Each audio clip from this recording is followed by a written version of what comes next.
শুরু হয়ে গেল ভূতাকা। আপনাদের সবাইকে স্বাগত জানাচ্ছি আমাদের আজকের এপিসোডে। ভাবে লিখেছেন, আমি সেভাবেই পড়ার চেষ্টা করছি, আশা করছি আপনাদের ভালো লাগবে। আসসালামু আলাইকুম রাসেল ভাই, আপনি সদা সর্বদা ভালোর দলে, তাই ভালো আছেন কিনা জিজ্ঞেস করলাম না। ভূত এফএমের সকল শ্রোতা বন্ধুদের সালাম জানিয়ে শুরু করছি। আমি সাবির উদ্দিন মন্ডল, কলকাতা থেকে 60 কিলোমিটার দূরে কল্যাণীতে থাকি। অনেকদিন ধরে লিখবো ভাবছি, উপযুক্ত সময়ের অভাবে লেখার সময় পাই না। তাই আজ আমার এটা প্রথম লেখা। দূরত্বের কারণে স্টুডিওতে আসা সম্ভব নয়, তাই ইমেল করলাম। চাইলে পড়ে শোনাবার নিবেদন রইল। ভূতের সাথে অল্প কিছু দিনের সম্পর্কটা খুব গভীর হয়ে উঠেছে। আজকে যে ঘটনাটা বলবো সেটা হলো আমার ছোট মেশোর জীবনে ঘটা একটি দুঃসাহসিক ঘটনা। মিশো তখন পুলিশের অফিসার ইনচার্জ। মেশোর তখন বাঁকুড়াতে পোস্টিং। তারিখটা আনুমানিক 2 নভেম্বর 2018। মেশো তখন থানাতে বসে হঠাৎ একটি খুনের কেস এলো।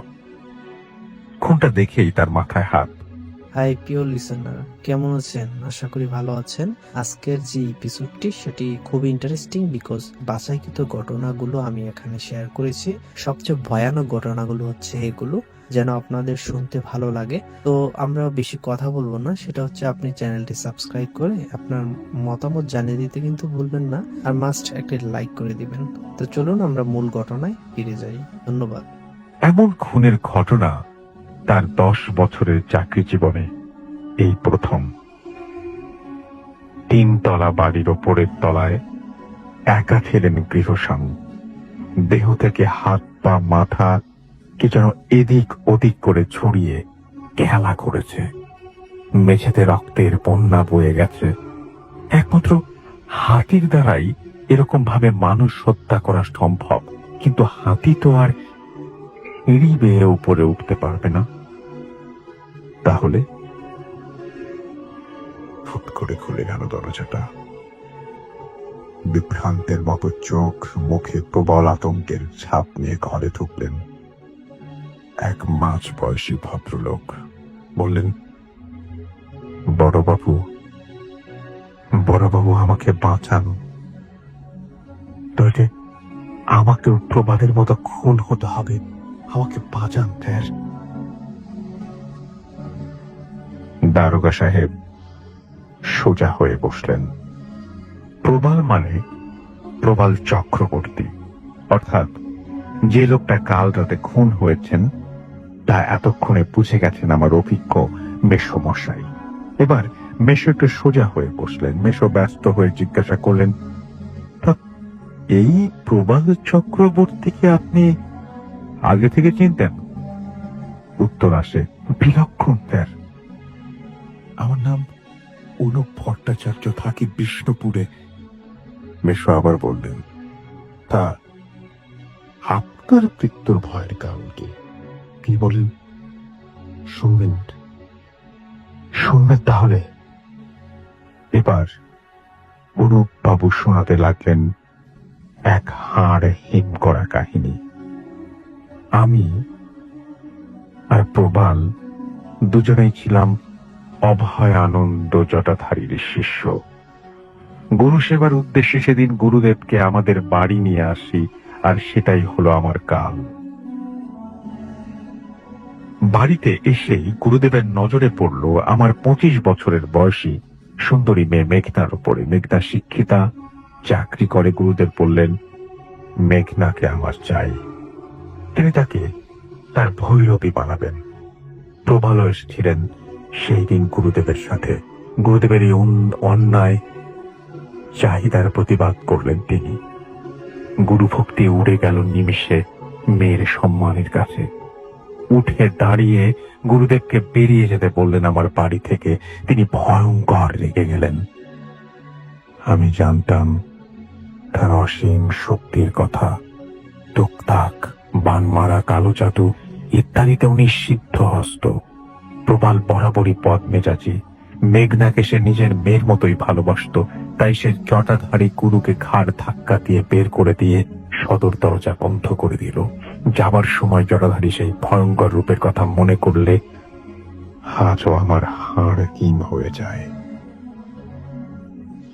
আর যেতে যেতে সে প্রবালকে বলল, তুই আমার ঘাড় ধরলি, এর মাসুল তোকে দিতে হবে জীবন দিয়ে। আগামী অমাবস্যার আগে তুই মরবি, আর তারপরের অমাবস্যায় মরবে অনুপ। বলে চোখ থেকে আগুন ছড়াতে ছড়াতে চলে গেলেন জটাধারী শাস্ত্রী। উনি পিশাচ সিদ্ধ, বেতাল নামানোর কৌশল ওনার আয়ত্তে। অনুপ বলল, এই বেতালই খুন করেছে প্রবালকে, ও আমাকে মেরে ফেলবে, তারকা সাহেব আমাকে বাঁচান। কপালে চিন্তার ভাঁজ পড়ল মেশর। এইসব কথা উপরওয়ালারা স্যারদের জানালে হয়তো চাকরিটাই থাকবে না। তার নিজেরও যে বিশ্বাস হচ্ছে তা নয়, কিন্তু এইভাবে হয়তো মাথা মুন্ডু ছিঁড়ে খুন করা কোনো মানুষের পক্ষে অসম্ভব। এবার তিনি অনুপ বাবুকে ব্যাপারটা একটু খুলে বলতে লাগলেন। আবার বলা শুরু করলেন, অনুপ বাবু, অমাবস্যার রাতে বসে তান্ত্রিক চক্র একসাথে অনেকে গোল হয়ে চক্রাকারে বসে, আগুনে ঘি, কারণ বাড়ি ইত্যাদি আহুতি দেয়। যজ্ঞের শেষ পর্বে কলসি থেকে মন্ত্রপুত জল ধীরে ধীরে ঢেলে দেয়া হয় যজ্ঞ কুণ্ডে। সেই সাথে যে কারণে বেতালকে আহ্বান করা হচ্ছে সেই আদেশ উচ্চারণ করা হয় বারে বারে। অগ্নিকুণ্ড থেকে ধোঁয়ার কুণ্ডলী পাক দিয়ে উঠলে ক্রমে সেই কুণ্ডলী আকার নেয় বিশাল আকারের দানবের। সেই বেতাল রক্তলোলুপ, ভয়ঙ্কর, বলশালী এক নৃশংস পিশাচ। দেহ ধারণের সাথে সাথে সেই পিশাচ বেরিয়ে যায় যে কার্যের আদেশ ক্রমাগত উচ্চারিত হয়েছিল তার আবির্ভাবের সময়, সেই আদেশ পালন করার জন্য। দাঁড়ান দাঁড়ান, কি বললেন? আদেশ দিতে জল ঢালতে হয় কি জন্য জানতে চাইলেন আমার মেশো। অনুপ বললেন, বিনা আদেশে বেতালকে আহ্বান করলে অথবা আদেশ বিলম্বিত হলে যিনি বেতালকে ডাকবেন তার সর্বনাশ। বেতাল ক্রুদ্ধ আক্রোশে ঝাঁপিয়ে পড়বেন, তার উপর টুকরো টুকরো করে ফেলবেন তার শরীর। তারপর তার শক্ত পান করে বেতাল তৃষ্ণা মিটিয়ে বিদায় নিবে। ঠোঁটের কোনায় একটু হাসি খেলে গেল আমার মেশোর মুখে। বলেন, কোথায় সেই চক্র? আমাদের নিয়ে যেতে পারে না? কত ইচ্ছে, এই বেতাল আপনার কোনো ক্ষতি করতে পারবে না। ভদ্রলোক ঘাড় নেড়ে সম্মতি জানালেন।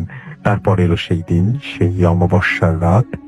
একটা পুলিশের জিপ ছুটে চলেছে কাঁচা রাস্তার ওপর দিয়ে রায়দিঘির কাছে জঙ্গলের মধ্যে এক শ্মশান।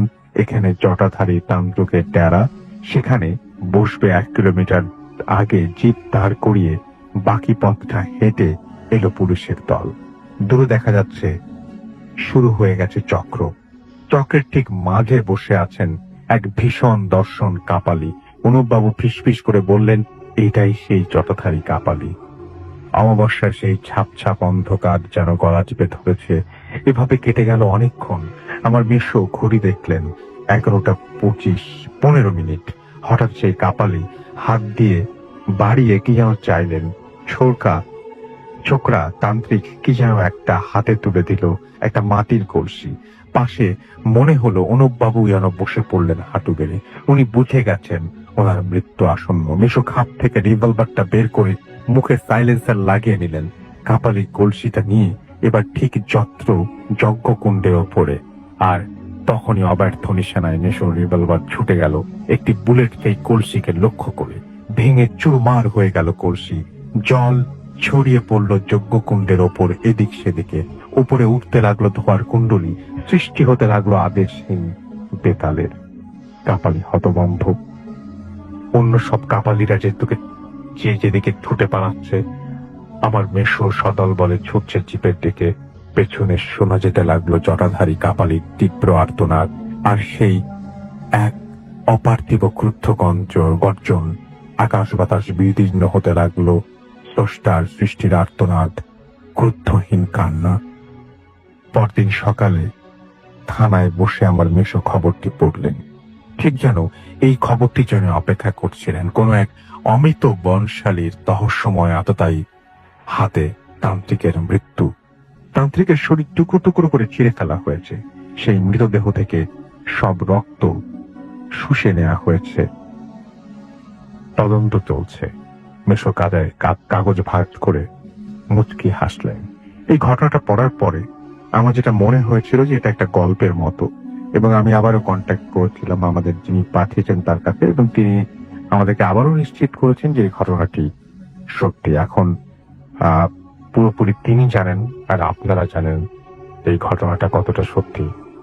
তবে ঘটনাটা পড়তে একেবারে গল্পের মতো লেগেছে আমার কাছে, এবং যতবারই পড়েছি ততবারই আমার কাছে মনে হয়েছে এটা ঘটনার চেয়ে গল্প বলাটাই বেটার। তারপরেও এই ঘটনাটা যদি সত্যি ঘটে থাকে তাহলে এটা ভয়ঙ্কর।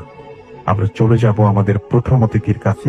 আফনান ভাইকে দিয়ে আমরা শুরু করব আজকে, এবং আফনান ভাই তার জীবনে একটা প্রথম তার সাথে ঘটে যাওয়া তার এলাকার একটা ঘটনা দিয়ে শুরু করবেন আজকে, এবং আশা করছি যে এই ঘটনাটি আপনাদের ভালো লাগবে। আফনান ভাই, আসসালামু আলাইকুম। প্রথমে আপনাকে ধন্যবাদ এই রোজা রেখে কষ্ট করে আবারও আমাদের স্টুডিওতে হাজির হওয়ার জন্য। ওয়ালাইকুম আসসালাম। আপনাকেও ধন্যবাদ রসুল ভাই আমাকে ইনভাইট করার জন্য। আসলে প্রায় 2 মাস আসা হয় না, তা সবসময়ই আসলে মনে হয় যে আসবো আসলে সময়টা মেলানো একটু কঠিন হয়ে যায়। আর তারপরে তো কাজ থাকে, আমি জানি আপনি খুব ব্যক্তিগত একটা কাজে ব্যস্ত ছিলেন, সেটা আমি জানি। তো যাই হোক, আল্লাহর অশেষ রহমতে আসতে পেরেছি, এই জন্য আলহামদুলিল্লাহ। রসুল ভাই, আজকে আমি আমাদের রাজবাড়ী জেলার একটা ঘটনা শেয়ার করব।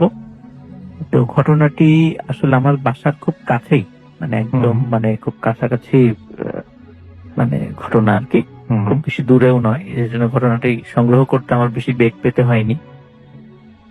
তো ঘটনাটি রাসেল ভাই ঘটেছিল 1986 বা 87 সালের দিকের ঘটনা এটা। তো ঘটনাটি যার সঙ্গে ঘটেছিল ওনার নাম হচ্ছে নিতাই। আচ্ছা। আর উনি পেশায় ছিলেন একজন ডোম। রাজবাড়ী জেলার মানে স্টেশন থেকে একটু সামান্য একটু দূরে, 0.5 কিলোমিটার দূরে সুইপার কলোনি রয়েছে, এখনো আছে সেখানে। অনেক সুইপাররা সেখানে বসবাস করেন। তো সুইপারদের মধ্যে কিছু কিছু আছে এই ডোম পেশার সাথে নিজেদেরকে নিয়োজিত রেখেছেন। তো ওখানে অনেক প্রবীণ একজন ডোম ছিল, তার নাম ছিল নিতাই। আচ্ছা। তো উনি বেশ মানে খুব দক্ষ একজন ডোম ছিলেন, মানে খুব দক্ষতার সাথে উনি অনেক পোস্টমর্টেম গুলো করতে পারতেন।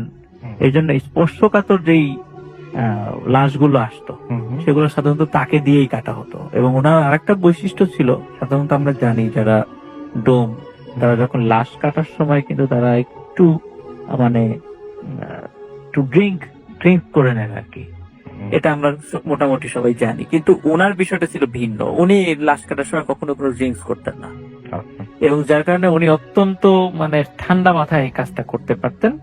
যে ওনার মানে হাতের কাজটা ছিল অসাধারণ, এই জন্য অনেক স্পর্শকাতর মামলাগুলোর পোস্টমর্টেম গুলো ওনাকে দিয়ে করানো হতো। তারা যাই হোক রাসেল ভাই, ওই যে সময়টাতে এই ঘটনাটি ঘটেছিল সেই সময়টা তো আমি বললাম 86-87 সালের দিকে, এক্সাক্ট বলা মুশকিল, 86 বা 87 এরকম বলতে পারছি না। তো ওই সময়টা ছিল মানে দুর্গাপূজার সময়। প্রথমত ওই দিনটা ছিল শুক্রবার, আবার ছিল ওই দিন হলো বিজয়া দশমীর দিন, যেদিন দুর্গাপূজার শেষ দিকে মানে চলে আসে আর কি প্রায়।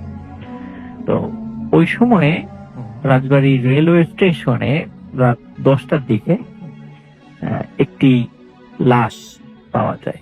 আচ্ছা। এবং সবার চোখের সামনেই ওই লোকটি মারা যায়। প্রত্যক্ষদর্শীরা জানায় যে রাত 10টার দিকে ওই সময় উনি মানে চাদর মুড়ি দিয়ে শুয়েছিলেন, এবং ওই লোকটা একটু তান্ত্রিক গোছের, কেমন কেমন একটু ওই যে কবিরাজ টাইপের মনে হয় এরকম আর কি। কয়েকদিন ওনাকে স্টেশনে দেখা গিয়েছিল আর কি। তো হঠাৎ করে উনি চিৎকার চেঁচামেচি শুরু করেন এবং ছটফট করতে থাকেন, মানে প্রচন্ড শব্দে আর্তনাদ শুরু করেন। সবাই ওনার কাছে যায়, চাদরটা যখন সরাই ওনার শরীরের উপর থেকে, তখন দেখে যে উনি প্রচন্ড শব্দে হাত পা ছোড়াছুড়ি করতেছেন এবং কিছুক্ষণের মধ্যে উনি মারা যান।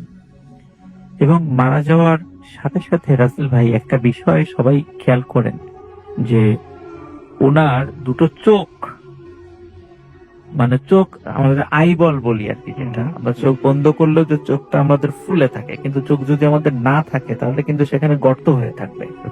তো সবাই দেখে যে তার চোখ ছিল কিছুক্ষণ আগে, হঠাৎ করে মনে হলো মানে অদৃশ্য ভাবে ওনার চোখ দুটো গায়েব হয়ে গেছে এবং ওখানে বিশাল গর্ত সৃষ্টি হয়ে গেছে। সবাই তো অবাক যে একটু আগে দেখলাম চোখ কোথায় গেল। তো যাই হোক, রাসেল ভাই সবার কাছে একটু অবাক লাগে এবং তখনই রাজবাড়ী জেলার যে জিআরপি পুলিশ ছিল তারা রাজবাড়ী সদর থানায় যোগাযোগ করে। তো সদর থানা থেকে যখন পুলিশ আসে, পুলিশ এসে বললো যে এটা তো মনে হচ্ছে, দেখে বোঝা যাচ্ছে এটা অস্বাভাবিক মৃত্যু, তো ডোমকে ডাকা হবে আর কি লাশ কাটার জন্য। তো রাসেল ভাই ওই রাজবাড়ী রেলওয়ে স্টেশনের ঠিক কাছেই, মানে হয়তো বা 0.5 কিলোমিটারও না, এতটুকু দূরেই কিন্তু একটা লাশ কাটা ঘর রয়েছে। তো এখন রাসেল ভাই সাধারণত নিতাই ডোম খুব স্পর্শকাতর বিষয়গুলো হ্যান্ডেল করতো। তো ওই সময় যেহেতু হিন্দুদের একটা দুর্গাপূজার উৎসব চলছিল, তো অন্যান্য ডোমরাও ওই সময় পাওয়া যাচ্ছিল না তাদেরকে। আর ওই সময় তো মোবাইল ফোনও ছিল না যে তাদেরকে ফোনে কন্ট্যাক্ট করে নিয়ে আসা হবে।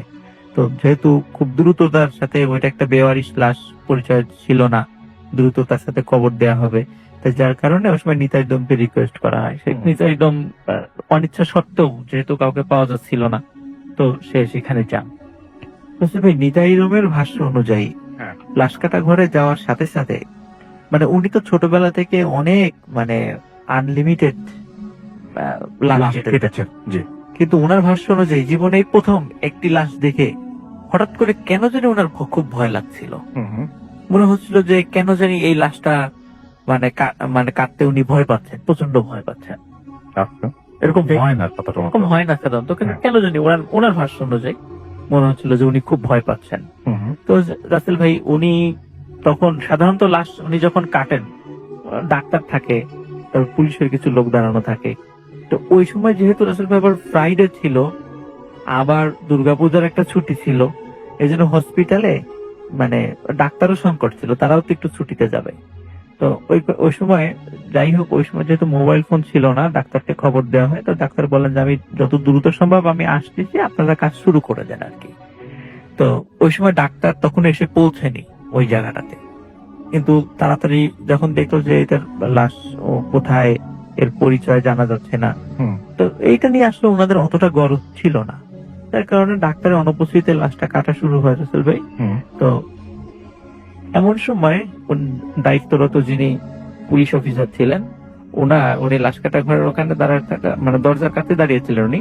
হঠাৎ করে ওনার যে ওয়্যারলেস সেটটা ছিল, যে ওয়াকিটকি ছিল, তো ওনার কাছে মনে হচ্ছিল যে ওয়াকিটকিতে হয়তো বা নেটওয়ার্ক পেতে একটু সমস্যা হচ্ছে, কথা একটু স্পষ্ট আসছে। তো উনি চিন্তা করেন একটু রাস্তার দিকে যাই, তাহলে আমি একটু কোনো মেসেজ, জরুরি মেসেজ আসছে কিনা একটু রিপ্লাই দিয়ে আসি।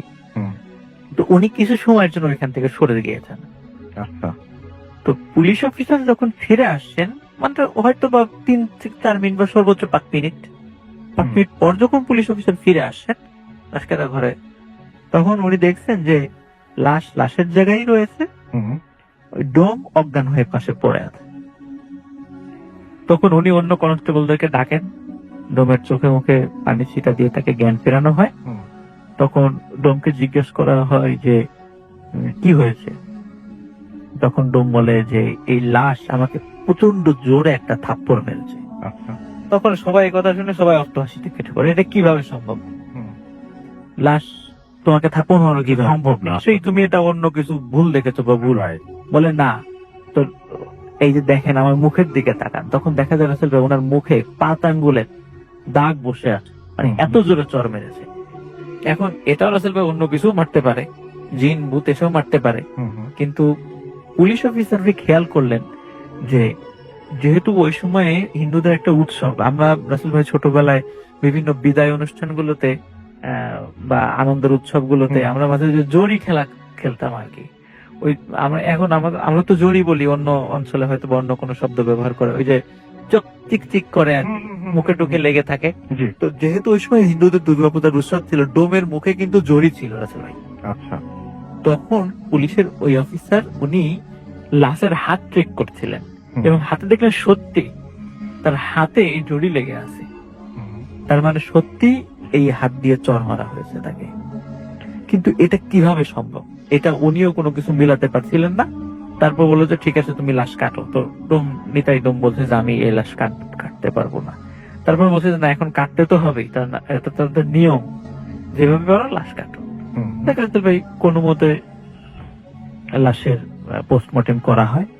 পোস্টমর্টেম করার পরে ওই রাত্রেই তাকে দাফন করা হয়। এখন রাসেল ভাই যে জায়গাটাতে দাফন করা হয়েছে, আমি ওই জায়গা সম্পর্কে এর আগেও বেশ কয়েকবার স্টোরি বলেছিলাম। সেটা হলো রাজবাড়ী জেলার এই লোকশেড নামক একটা জায়গায়। ওখানে পাশাপাশি দুটো কবরস্থান আছে। একটা কবরস্থান হলো বেওয়ারিশ মুসলিম লাশদের, যারা মুসলিম আর কি, তাদের কবর দেওয়ার জন্য। আর আরেকটা পাশে আরেকটা জায়গা আছে, সেটা সাধারণত মানে হিন্দুদের মধ্যে নিম্ন বর্ণের লোক যারা আছেন তাদেরকে ওখানে কবর দেওয়া হয় আর কি। এই দুইটা পাশ আছে ওই জায়গাটাতে, এবং এই জায়গাটা আমাদের রাজবাড়িতে বেশ হন্টেড জায়গা হিসেবে পরিচিত, যেটা আমি এর আগেও অনেকবার বলেছি আর কি। তো ওই মুসলিম যে অংশটা, সেই অংশে তাকে কবর দেওয়া হয় আর কি। এখন আসলে ভাই কবর দেওয়া যখন হয়ে যায়, স্বাভাবিকভাবে দম মনে করেছে যে এরকম ঘটনা ঘটে না, সে এরকম ঘটনা ঘটেছে, সে মানসিকভাবে বিপর্যস্ত। কিন্তু এরপর থেকে ওই ডোমের সাথে বেশ কয়েকটা ঘটনা ঘটা শুরু করে। যেমন ডোম রাতের বেলা যখন কখনো একা একা বাসায় ফেরার সময় ওনার মনে হতো যে কেউ ওনার পিছনে হাঁটছে চাদর পরে। তো উনি প্রথম দিকে এগুলো অতটা বেশি পাত্তা দিত না, কিন্তু এটা যখন কন্টিনিউ করতে থাকলো তখন উনি একদিন ঘুরে কাছে গিয়েছে যে কে দেখার জন্য। তখন রাসেল ভাই তাকে দেখে যে ওই যে লাশটি সে কেটেছিল, ওই লাশটি চাদর পরা, এবং সে শনাক্ত করলো ওই যে রাসেল ভাই লাশের চোখ ছিল না। উনি খেয়াল করলেন যে এই আমাদের চোখের যে জায়গাটা, সেটা বিশাল গর্ত হয়ে আছে, সেখানে কোনো চোখ নেই।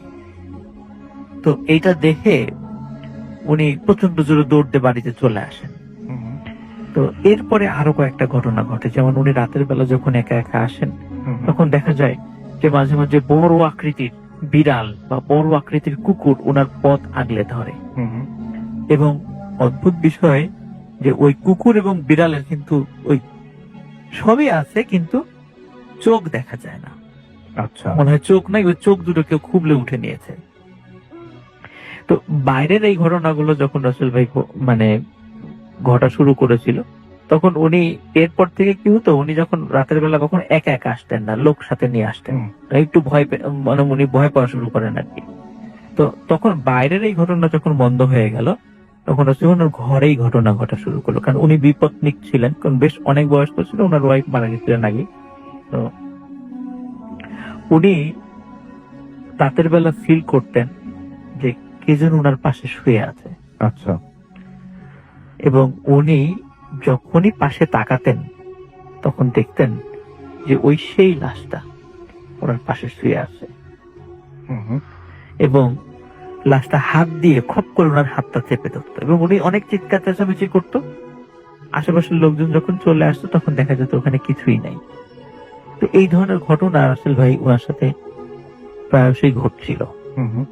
তো এইটা ওনার সাথে ঘটছিল। ওদিকে রাসেল ভাই আর একটা ঘটনা ঘটে, মানে এখানেই শেষ না।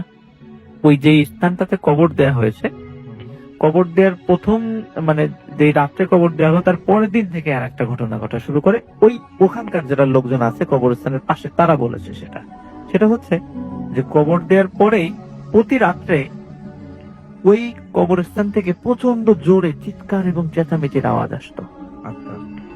তো ওনারা যখন আলো নিয়ে যেতেন যে কি হয়েছে, এখানে কে আছে, তখন আর কোনো শব্দ পাওয়া যেত না।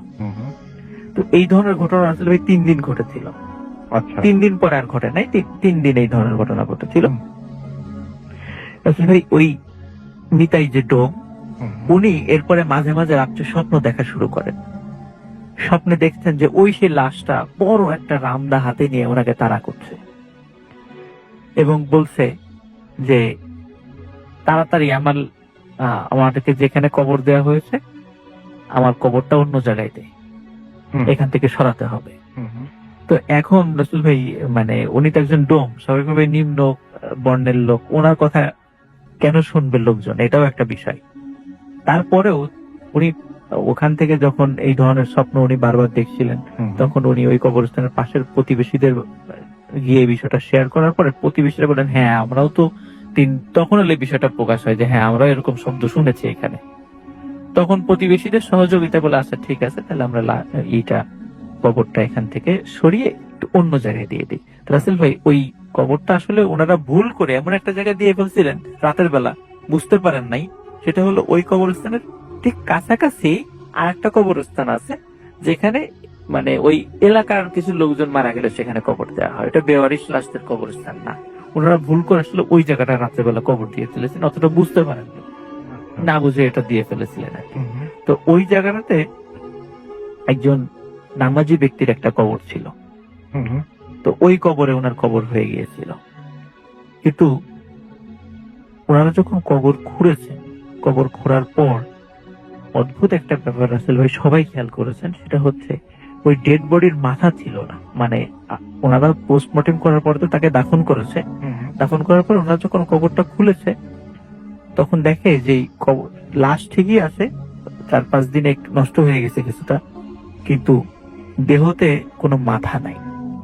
আচ্ছা, এটা সবার মনে একটা সন্দেহের উদ্রেক করে এবং ওই নিতাইডম বলে যে মাথাটা নিশ্চিত ধারালো কোনো কিছু দিয়ে কেটে নিয়ে যাওয়া হয়েছে, এরকম একটা নিদর্শন আছে, মানে তারা বুঝতে পারছে। তখন ওই নিতাইডম মানে সন্দেহ করে যে এই লোকটি নিশ্চয়ই কোনো ব্ল্যাক ম্যাজিকের সাথে জড়িত ছিল। আচ্ছা।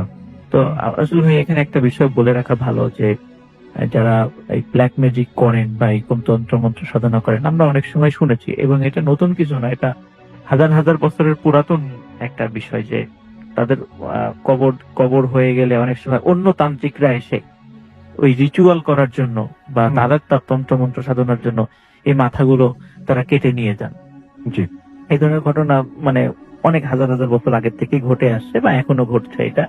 তো ওনারা পরবর্তীতে লাশটা ওই বেওয়ারিশের ওইখানে সরিয়ে নিয়ে আসেন এবং ওইটা নিয়ে আসার পরে রাসেল ভাই এই মাসখানেক পরে ওই ব্যক্তির মানে ঠিকানা পাওয়া যায়। ওনার বাড়ি ছিল কুমারখালীর ওইদিকে, কুষ্টিয়ার কুমারখালীর ওইদিকে ওই লোকটির বাড়ি ছিল। উনি আসলেই মানে ব্ল্যাক ম্যাজিক প্র্যাকটিস করতেন এবং ওনার ব্ল্যাক ম্যাজিক প্র্যাকটিস করার কারণে বেশ কিছু কারণে গ্রাম থেকে ওনাকে বিতাড়িত করা হয়েছিল।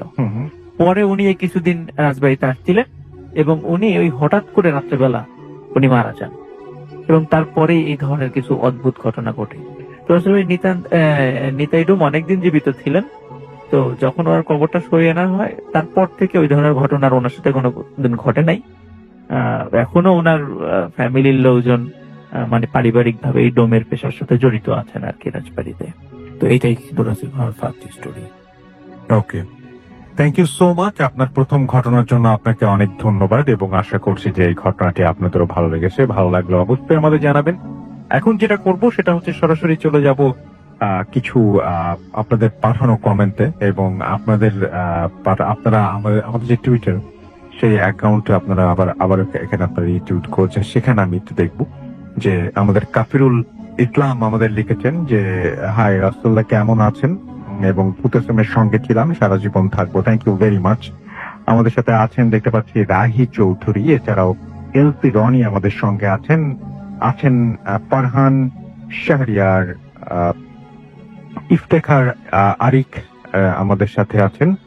এছাড়াও দেখতে পাচ্ছি আমাদের সঙ্গে আছেন নাজিয়াত তাজরিয়ান, সাইফুল ইসলাম SR, নাজিয়াত আমাদের সাথে আছেন তানিমুল ইসলাম, ও অনেকেই, কাউসার আহমেদ রোগ আমাদের সাথে আছেন, ফারহান শাহরিয়ার আছেন আমাদের সঙ্গে, পারভেজ আশুগঞ্জ থেকে, এছাড়াও মিনহাজুল ইসলাম মামুন আমাদের সঙ্গে আছেন।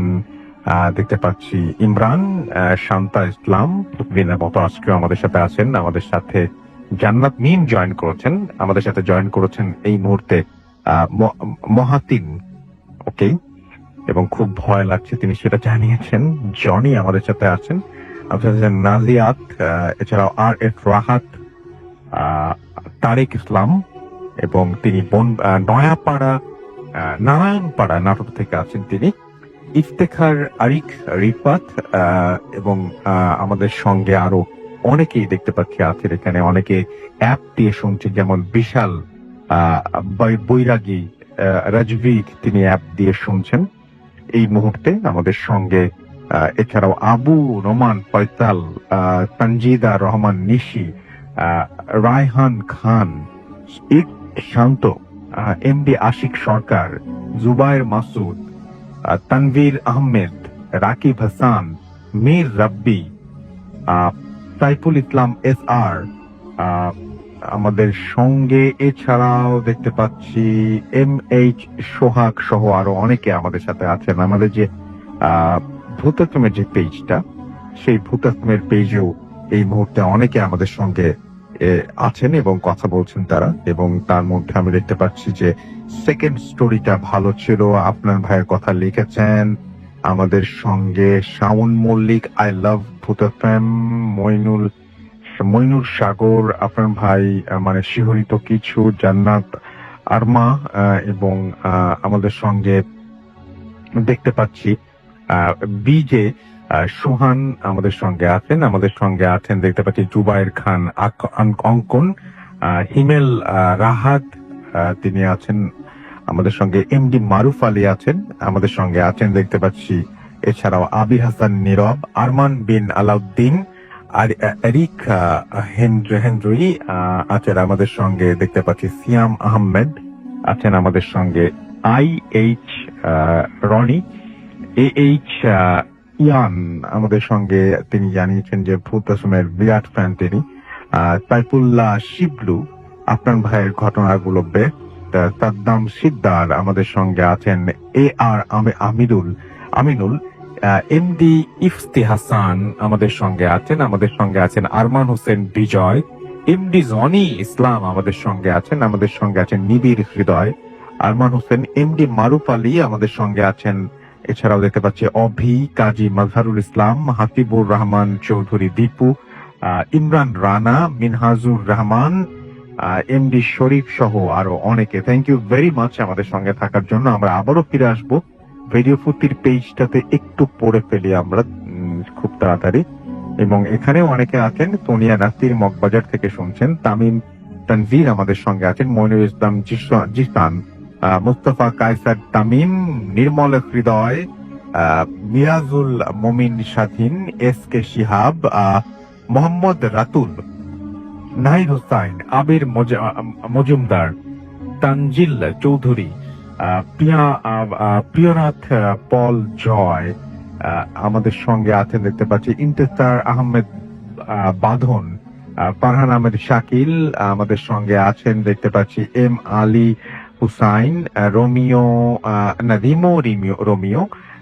রিয়া আখতার আমাদের সঙ্গে আছেন, মাকনুন মিতু আমাদের সঙ্গে আছেন, মাহমুদুল হাসান বিপ্লব আছেন, MD মাসুম, শাহরিয়ার খান, অ্যাপ দিয়ে না, আপনি অ্যাপ দিয়ে শুনছেন না আসলে, শাকিল খান আমাদের সঙ্গে আছেন। আমাদের সঙ্গে আছেন SK সুমন মল্লিক, মজুমদার টুটুল আমাদের সঙ্গে আছেন, সুমাইয়া আখতার, ফয়সাল অর্ণব আমাদের সঙ্গে আছেন। আমাদের সঙ্গে আছেন MD তাকিব রাজ, তাবাসসুম আখতার, প্রিন্স নাইম সহ আরো অনেকে আমাদের সঙ্গে আছেন। থ্যাংক ইউ ভেরি মাচ আমাদের সঙ্গে থাকার জন্য।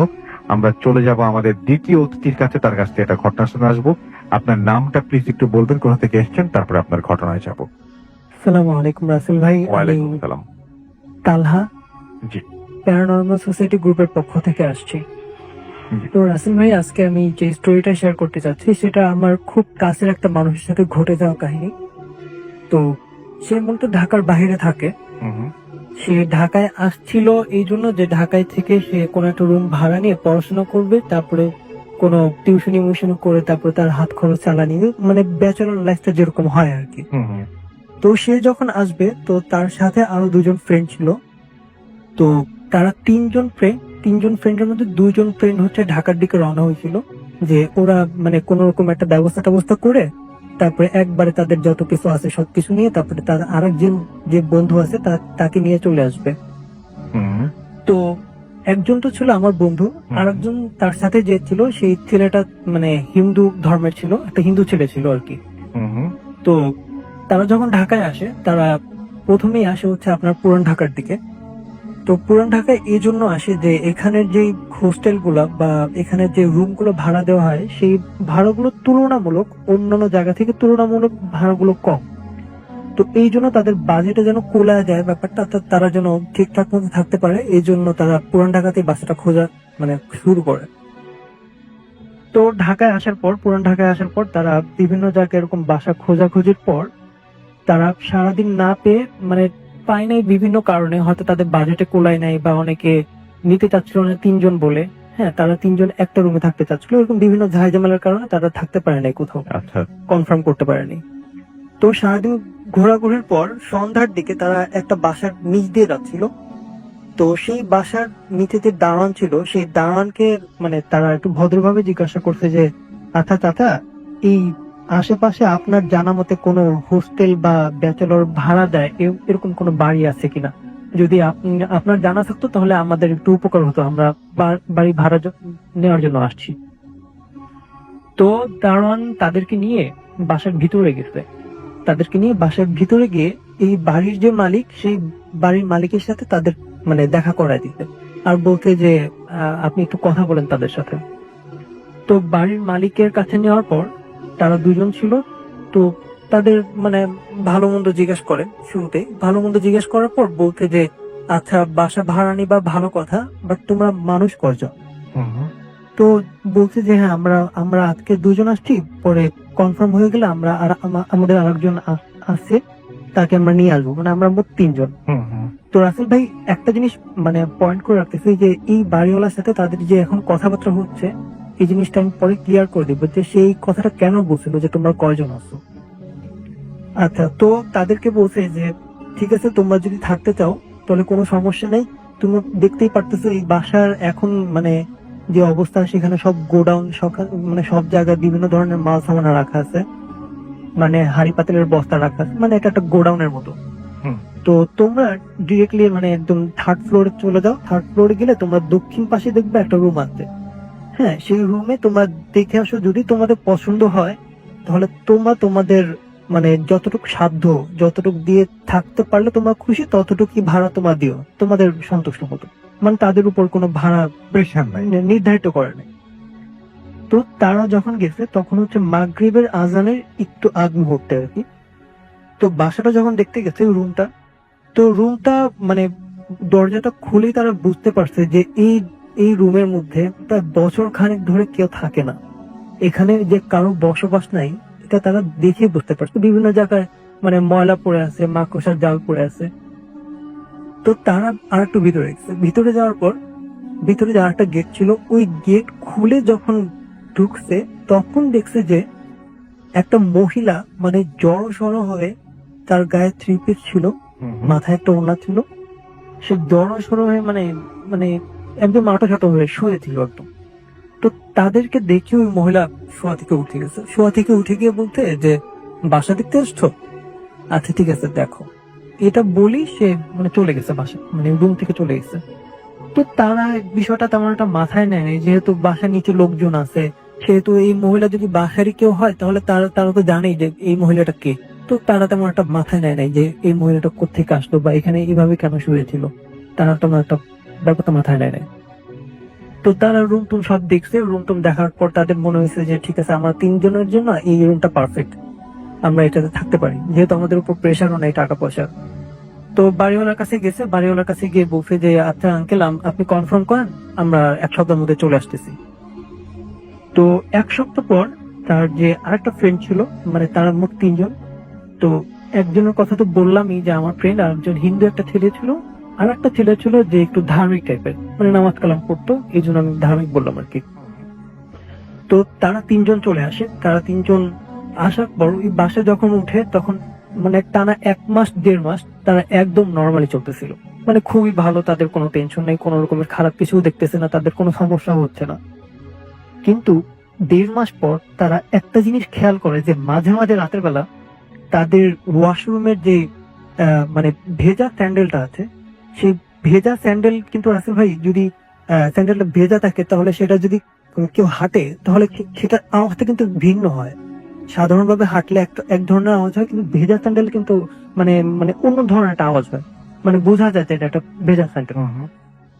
তো এই জিনিসটার আওয়াজটা বেশি খেয়াল করা হচ্ছে আমার যে ফ্রেন্ডটা, যার থেকে আমি ঘটনাটা কালেক্ট করছি, সেই জিনিসটা বেশি খেয়াল করে।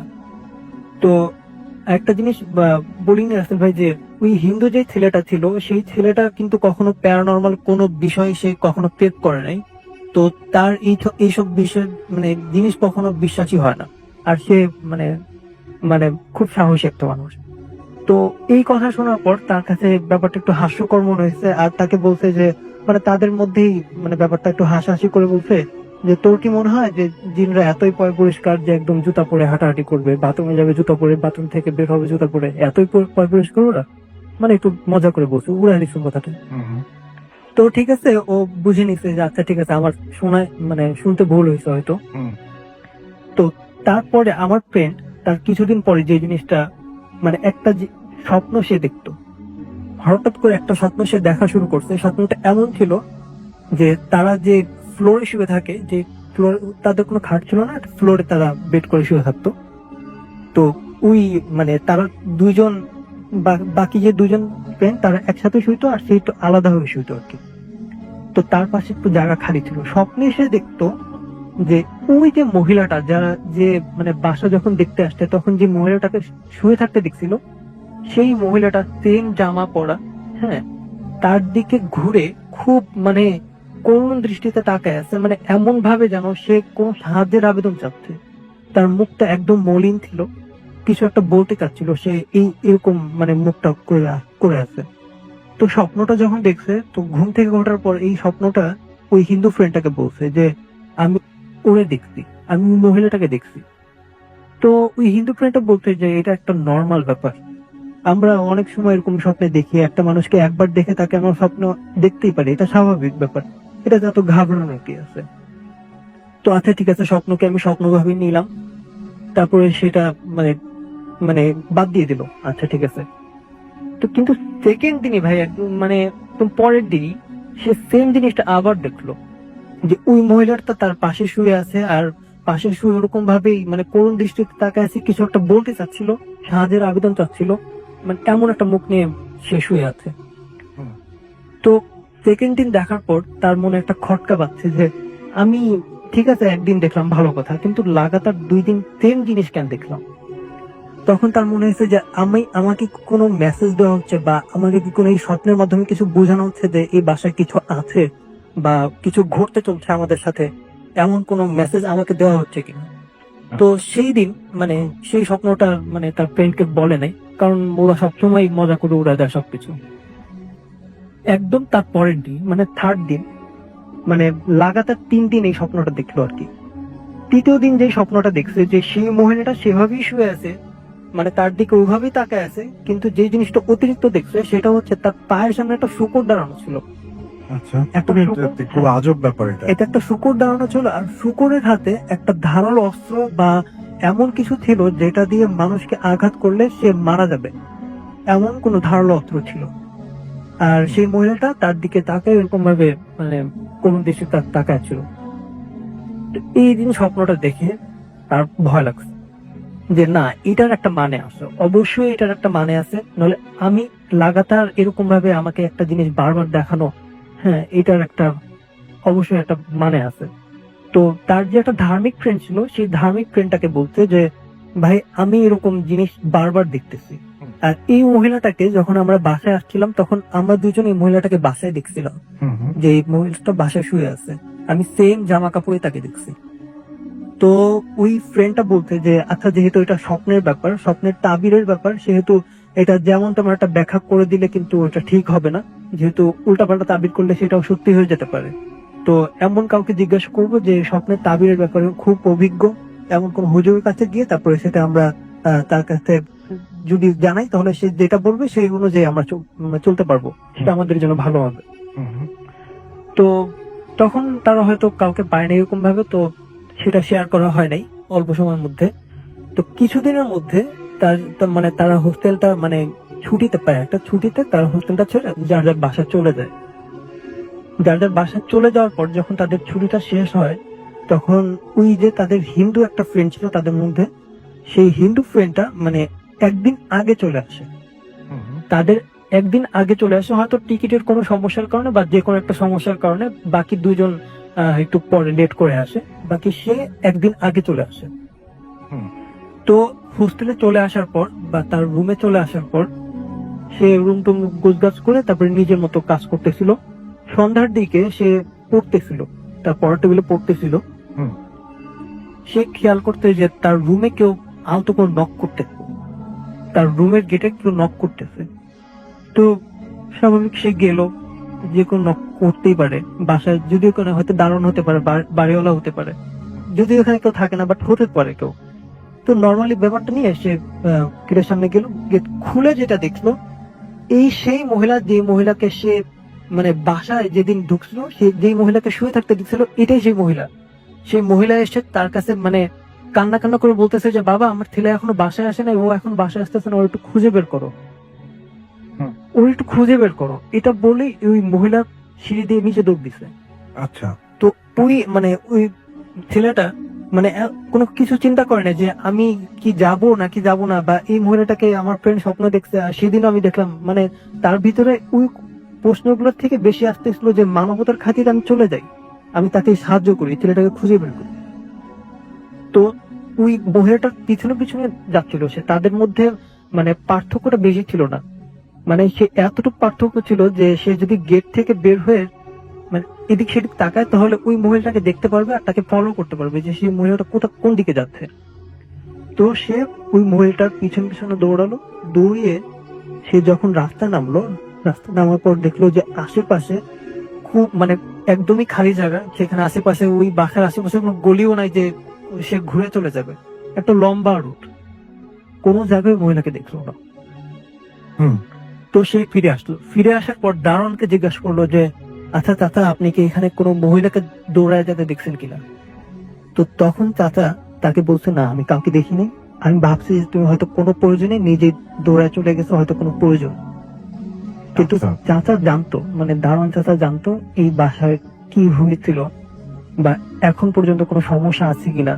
হ্যাঁ, এই ব্যাপারে দারুণ জানতো, কিন্তু তাকে কিছু বলে কোন একটা কারণবশতই হয়তো বলে নাই, হয়তো বুঝতে পারছে যে সে ভয় পাবে এমন কিছু। তো সে বাসায় ফিরে আসে, রুমে ফিরে আসার পর তার ফ্রেন্ডকে ফোন দেয়, যে ফ্রেন্ডটা মানে আমার ফ্রেন্ডকে ফোন দেয়, ফোন দিয়ে বলে যে আমি ওই মহিলাকে আবার দেখছি। ওই মহিলা গেট খুলে আমাকে সাহায্যের আবেদন করতেছিল, তার ছেলেকে খুঁজতে বলতেছিল। আমি যখন নিচে গেছি তখন তাকে পাইনি, অথচ তাকে আমার দেখা কথা। তখন বলছে যে আচ্ছা ঠিক আছে, তুই ঘাবড়াইস না, আমরা আসতেছি আজকে ভোর রাতের মধ্যে বা মাঝরাতের মধ্যে আমরা ঢাকায় পৌঁছে যাবো, আমরা তোর কাছে চলে আসবো, তুই আজকে একটু ওয়েট কর। কিন্তু রাসেল ভাই, এই রাতটাই যে তার জন্য এতটা ভয়ঙ্কর রাত হয়ে যাবে সেটা কেউ জানতো না। সে রাতের বেলা কোনো একটা রাতের বেলা তার ওয়াশরুমে যাওয়ার প্রয়োজন হয়। যখন ওয়াশরুমে যায় রাসেল ভাই, তার ঘাড়ের মধ্যে মানে সে বসা অবস্থায় ঘাড়ের মধ্যে ফিল করতে পারে যে মানে বাতাসে যদি কোনো পশম বা চুল যদি তার ঘাড়ের মধ্যে এসে টাচ করে, সে যেরকম অনুভব করবে সে সেরকম ভাবে অনুভব করতেছিল যে তার ঘাড়ের মধ্যে কিছু একটা লাগতেছে। তো সে উঠে যায়, উঠে গিয়ে দেখতে পারে যে যেই মহিলাটাকে তার প্রথমে দেখছিল, যে মহিলাটা তাকে সাহায্যের আবেদন করছিল, সেই মহিলাটার গায়ে যে জামা ছিল সেই জামাটা পরেই একটা লাশ ঝুলে আছে, যার কোমর থেকে মাথা পর্যন্ত মানে একটা মানুষ কুঁজো হয়ে থাকলে যেভাবে ঝুলে থাকে সেভাবে ঝুলে আছে, আর তার মুখটা দেখা যাচ্ছে না, পুরোটা চুল দিয়ে ঢাকা ছিল।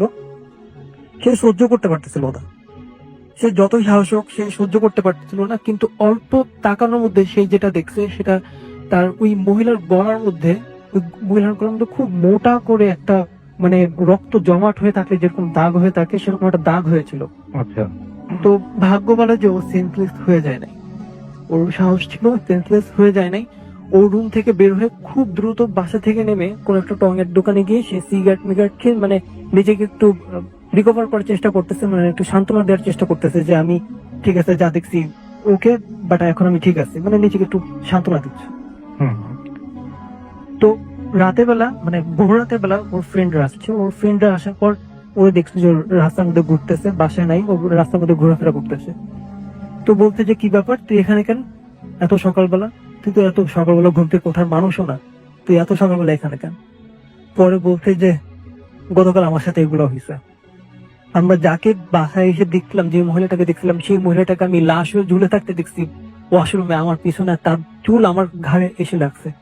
আমি পুরোপুরি ফিল করছি সেটা, আমি নিজের চোখে দেখছি। তো তখন তারা তিনজনই ভয় পাইছে। যে ধার্মিক ফ্রেন্ডটা ছিল সেও ভয় পাইছে যে ঠিক আছে, এতদিন এত কিছু শুনে আসছি, আজকে আমাদের সাথে এরকম কিছু হয়েছে। তো তখন বুঝতে পারছে যে এই বাসায় নিশ্চিত কিছু খারাপ কিছু আছে, যেটার কারণে এই বাসায় কোনো ভাড়া হয় না, বা এই বাসার এখন গোডাউন বানায় ফেলছে। তো তারা সরাসরি বাড়ির মালিকের কাছে যায়। বাড়ির মালিকের কাছে গিয়ে বলে যে আমরা এরকম কিছু ফেস করছি, আমাদেরকে একটু সত্যটা বলেন যে এই বাসায় কি হয়েছিল, বা এমন কেন আমরা এরকম দেখছি, আপনি কিছু জানেন কিনা। তো তখন বাড়ির মালিকটা একটু লজ্জিত হয়ে গেছে, বা মানে একটু নত হয়ে গেছে তাদের কাছে। তারপর তারা বললো, মানে বাড়ির মালিক তাদেরকে বললো যে বাবা, তোমরা যখন প্রথম দিন আসছো তখন আমি তোমাদেরকে একটা কথা জিজ্ঞাসা করছিলাম যে তোমরা কয়জন। তো তখন তোমরা যখন বুঝলে তিনজন, তখন আমার একটু নিজের ভিতরে একটু বিশ্বাস জাগছে যে তোমরা যেহেতু তিনজন আসছো তাহলে তোমাদের কোনো ক্ষতি হবে না। বাট এই বাসার যে স্টোরিটা সেটা আমরা তোমাদেরকে বলতেছি, বাট আমি তোমাদেরকে রাখছি এই জন্য যে আমার বিশ্বাস ছিল যে তোমরা যেহেতু তিনজন আসছো তোমাদের কোনো ক্ষতি হবে না। কিন্তু এখানে একজন যারাই থাকছে এই পর্যন্ত, একজন যারাই থাকে তার এরকম কোনো সমস্যা হয়েছে। কিন্তু যখন গ্রুপ মিলে যখন কারা ছিল তখন তারা কোনো খারাপ কিছু ফেস করে নাই। তো এই জন্য আমি তোমাদের রাখছিলাম। তো বলছি যে এখানে যেটা হয়েছিল, এই বাড়িটা খুবই পুরনো। তো এই বাড়িটা যখন নতুন ছিল, মানে তখন এই বাসার ভাড়াটিয়া, পুরো বাসাটাই ভাড়া ছিল, ভাড়াটিয়ার থাকতো এখানে। তো এই রুমে একটা ফ্যামিলি ছিল, যে ফ্যামিলিতে মানে স্বামী স্ত্রী আর তাদের একটা মানে ছেলে ছিল। যে ছেলেটা মানে স্বাভাবিক, যে একা একা চলাফেরা করতে পারে, ভালো মন্দ বুঝে, এতটুকু বয়স হয়েছে। তো তাদের মধ্যে সবসময় ঝগড়া লেগেই থাকতো, ওই স্বামী স্ত্রীর মধ্যে সবসময় ঝগড়া লেগেই থাকতো। তো একদিন ওই তাদের ছেলেটা মানে বাসার বাইরে ছিল, রুমের বাইরে ছিল। তখন ওই ছেলের চাচা আর ওই তার বাবা ওই মহিলাকে মানে গলায় গামছা পেয়েছে, তারপরে দুজন দুই দিক থেকে টেনে তারপরে তাকে মেরে ফেলে। আর মারার পর তাকে ওই ওয়াশরুমের যে ভেন্টিলেটর আছে, বা যেটা থেকে বাতাস টাতাস আসে, যেটা আমরা বলি, ওই ভেন্টিলেটরের সাথে তাকে ঝুলে রাখছিল। যেটা সে যেভাবে দেখছিল তাকে আর কি, ওই হিন্দু ছেলেটা যেভাবে দেখছিল ঠিক সেভাবে ঝুলে রাখছিল। তো এটা অনেক বড় একটা ক্রাইম ছিল রাসেল ভাই, যেটা আমি রিসার্চ করার কোনো প্রয়োজন মনে করিনি, যেহেতু এটা বাংলাদেশে এখন অনেক জায়গায় অনেক কিছু এরকম অনেক কাহিনী আছে। এই জন্য আমি এটা রিসার্চ করার তেমন একটা প্রয়োজন মনে করিনি। তবে রাসেল ভাই একটা কথা, যে আমি এর আগে যখন আসছিলাম, আমি ঠাকুরগাঁয়ের একটা মানে ব্রাহ্মণবাড়ির একটা ঘটনা বলছিলাম। সেটার মানে প্রমাণ বা জায়গার একটা ছবি আমি আনতে ব্যর্থ হয়েছিলাম, যেহেতু ওটা অনেক আমার থেকে অনেক দূরে। কিন্তু এটা যেহেতু পুরান ঢাকা আর আমার নাগালের ভিতরে ছিল, তো আমি অ্যাড্রেস নিয়ে ওই বাসায় যাই। ওই বাসায় গিয়ে আমি মালিককে পাই না, বা আমি কাউকে চিনি না, কোনটা মালিক কোনটা দারোয়ান আমি কিছু বুঝতে পারিনি। তো তা কারোর সাথে আমার কথা হয়নি। তো আমি একটু মানে পাশের বাসার ছাদে উঠে আমি ওই বাসার থার্ড ফ্লোর, মানে যে রুমটায় সমস্যা হয়েছিল, ওই রুমের বাইরের সাইড থেকে একটা ছবি তুলে নিয়ে আসছি, মানে শুধুমাত্র আপনাকে ঠিক আছে, দেখানোর জন্য। Thank you so much, thank you. আমরা চলে যাব আমাদের পরবর্তী অতিথির কাছে, এবং তার আগে আমরা যেটা করব সেটা হচ্ছে যে একটু আমরা দেখবো যে আমাদের ফেসবুকে যারা আছেন তারা কি করছেন এবং কি লিখছেন। এসকে সুমন মল্লিক তিতাস আমাদের সঙ্গে আছেন, এটা রিয়েল আইডি কিনা জিজ্ঞেস করেছেন। আমি যে লিঙ্কটা বলি সেই লিঙ্কটা যদি আপনারা ফলো করেন তাহলে অন্য কোনো পেজে গিয়ে ল্যান্ড করার কোনো পসিবিলিটি নাই, which is www.facebook.com/radio.foodke and www.facebook.com/bhutafilm.raffle। আমাদের সঙ্গে এছাড়াও দেখতে পাচ্ছি আদ্রিতা আফরিন আছেন, আমাদের সঙ্গে আছেন মাহাদি হায়াত, ইমন খান হৃদয় আমাদের সঙ্গে আছেন, আমাদের সঙ্গে আছেন দেখতে পাচ্ছি মোহাম্মদ জাকির হুসাইন, তৌফিক শাহরিয়ার আমাদের সঙ্গে আছেন, এমডি আফতাব উদ্দিন তৌফিক আমাদের সঙ্গে আছেন, রাজিবুল হাসান আমাদের সঙ্গে আছেন, আমাদের সঙ্গে আছেন আপনার রাফিদ তামিম, এছাড়াও আমাদের সঙ্গে আছেন নুরুন্নবী শাহ, প্রিন্স নাইম, এমডি শাহরিয়ার হুসাইন, এছাড়াও আছেন আমাদের সঙ্গে দেখতে পাচ্ছি নাইবারম্যান ইমন, আমাদের সঙ্গে আছেন নেহা NH, আছেন আমাদের সঙ্গে এছাড়াও লতিফ উর রহমান আছেন এমডি আলমগীর হুসাইন, ইমন খান হৃদয়, আমাদের সঙ্গে আছেন মেহেদি হাসান আকিব, তানহা তাবাসসুম রিয়া, রনি গোপ, দিন মোহাম্মদ ফিজ, রেদওয়ান হৃদয়, লিটন, মাকতুদা খানম, কাজী মজহারুল ইসলাম সহ আরো অনেকে আছেন। আমরা চলে যাব আবারও আফনান ভাইয়ের কাছে, তার ঘটনাটা শুনে আসবো, সেকেন্ড ঘটনাটা, এবং আশা করছি এই ঘটনাটি আপনাদের ভালো লাগবে। চলুন চলে যাই সরাসরি আফনান ভাইয়ের কাছে। কেউ রাসেল ভাই, তো এখন যেই ঘটনাটি আমি শেয়ার করব সেটাও আমাদের রাজবাড়ী জেলার ঘটনা। তো এটা একটা বিলের ঘটনা। তো এই বিলের অবস্থানটা আমি একটু বলি। এই বিলটা রাজবাড়ী জেলার সুলতানপুর ইউনিয়নের মধ্যে পড়ে গিয়েছে আর কি। তো সুলতানপুর ইউনিয়নের মানে ধর্মসী গ্রাম থেকে এটা আসলে শুরু। তো এটাকে মাসাইলের বিল বলে।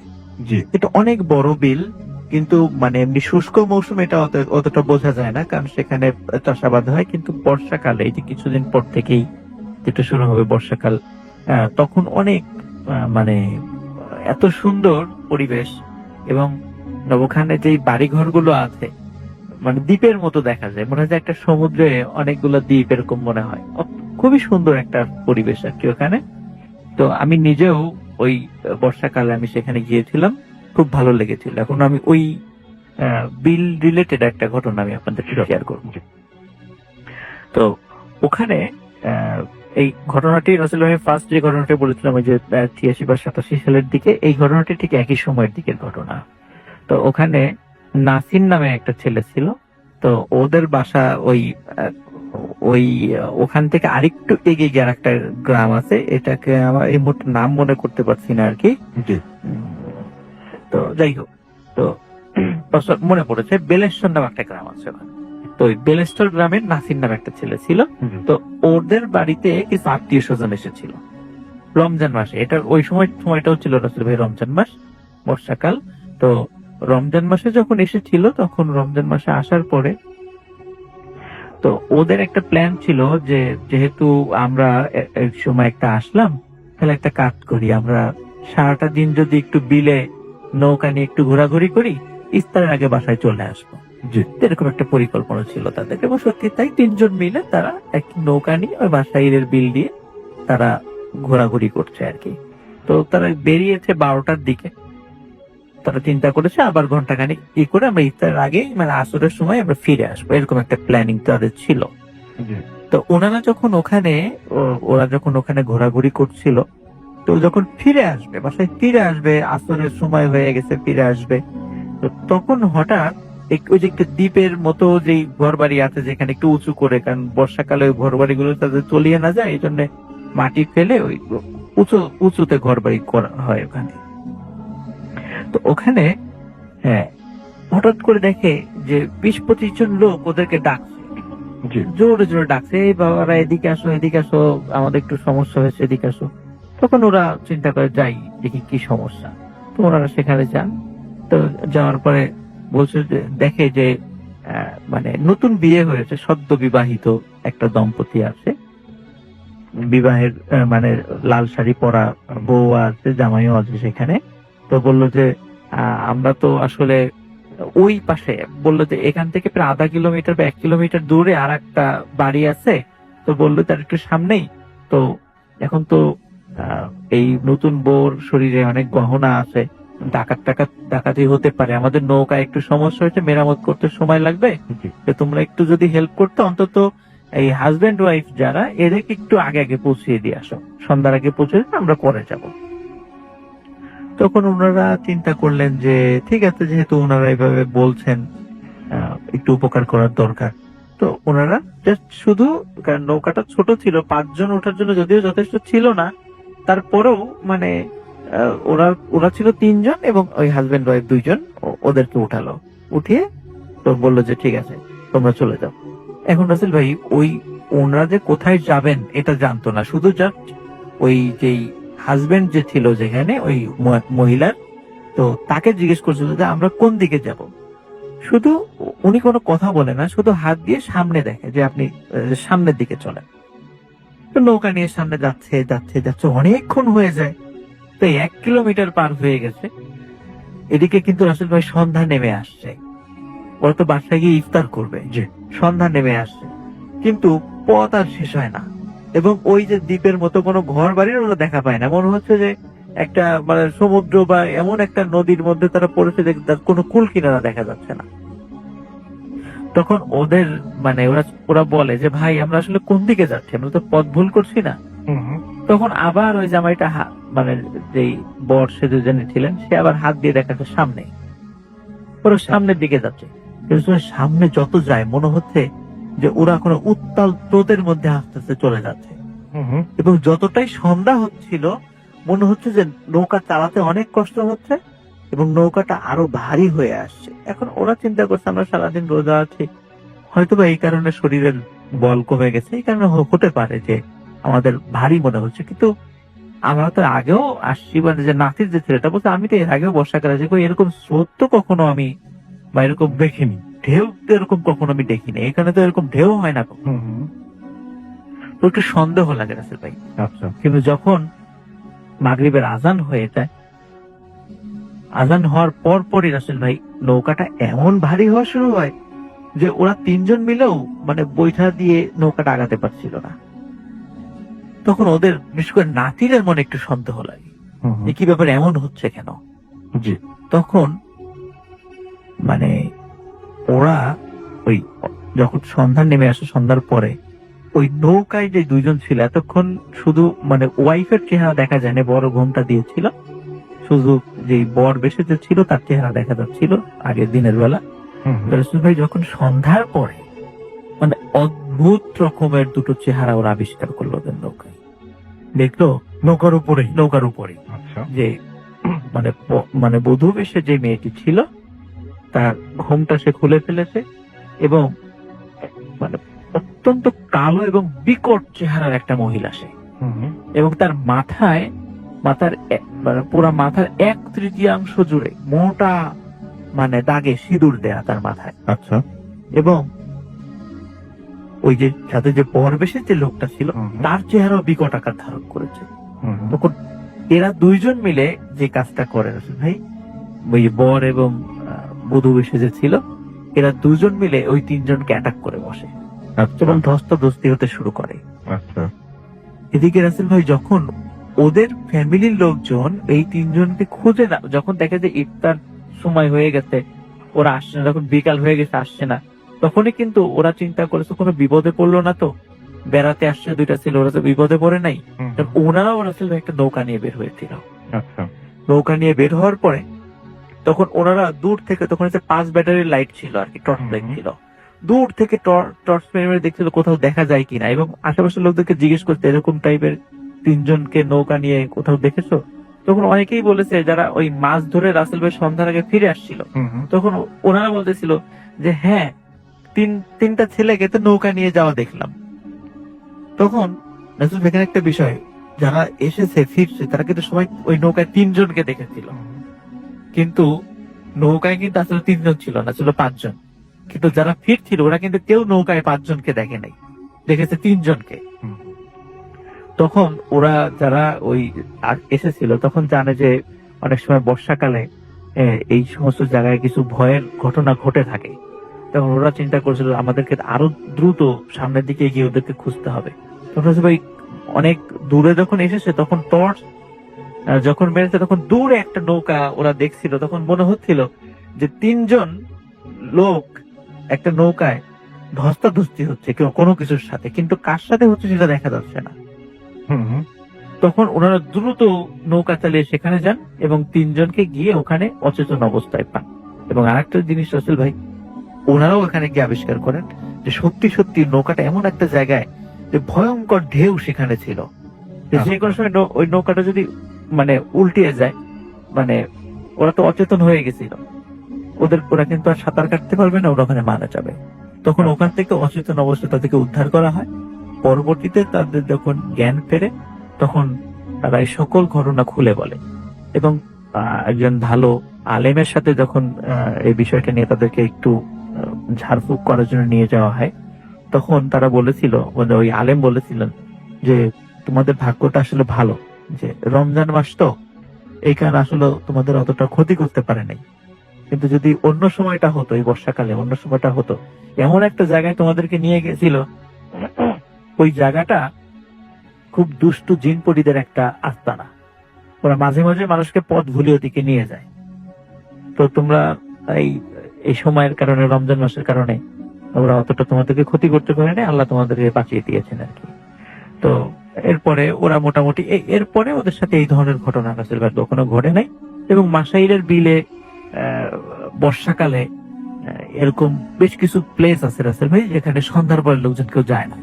ওখানে এখন ওই ধরনের কিছু সমস্যা রয়ে গেছে। এটাই ছিল রাসেল ভাই আমার টেকিং।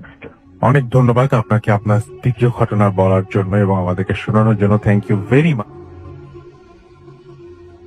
আসসালামু আলাইকুম রাসেল ভাই, আসসালামু আলাইকুম মুহূর্ত এফএমের সকল লিসেনারদের। আমার নাম আজিজুর রহমান সজল। আমি ঢাকা বিশ্ববিদ্যালয়ের ফিনিক্স বিভাগ থেকে সদ্য গ্রাজুয়েশন কমপ্লিট করলাম।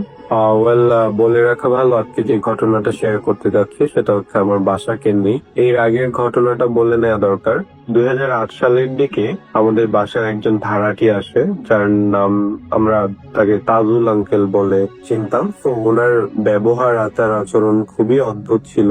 অদ্ভুত বলতে স্বাভাবিক মানুষের মতো না। হঠাৎ করে চোখগুলো বড় করে আমাদের ভয় দেখাতো, বা হঠাৎ করে গাছে উঠে যেত, হঠাৎ করে এখানে চলে যেত, হঠাৎ করে দেখা যেত যে আমাদের বাসায় একটা করই গাছ আছে, করই গাছের উপরে উঠে বসে ভাত খাচ্ছে। তো এরকম অদ্ভুত অনেক বিহেভিয়ার ওনার মধ্যে লক্ষ্য করা গেল। তো একদিন হঠাৎ করে কি হলো, ওনার স্ত্রী আমাদের বাসায় এসে অনেক চিৎকার করে বলতে লাগলো আমার বাবাকে যে চাচা আসেন, আমার হাজবেন্ড যেন কেমন করতেছে। তো উনি মানে অজ্ঞান হয়ে যায় বা এরকম কিছু। তখন আমরা বুঝতে পারলাম যে উনি পজিটিভ ছিল। তো আমাদের ভাড়াটিয়া যারা ছিল সবাই চলে আসে একটা রুমে, উনি চলে আসে। তো ওনাকে পজিটিভ করে, ওনার ভয়েসটা রাতারাতি চেঞ্জ হয়ে একটা মহিলার ভয়েস।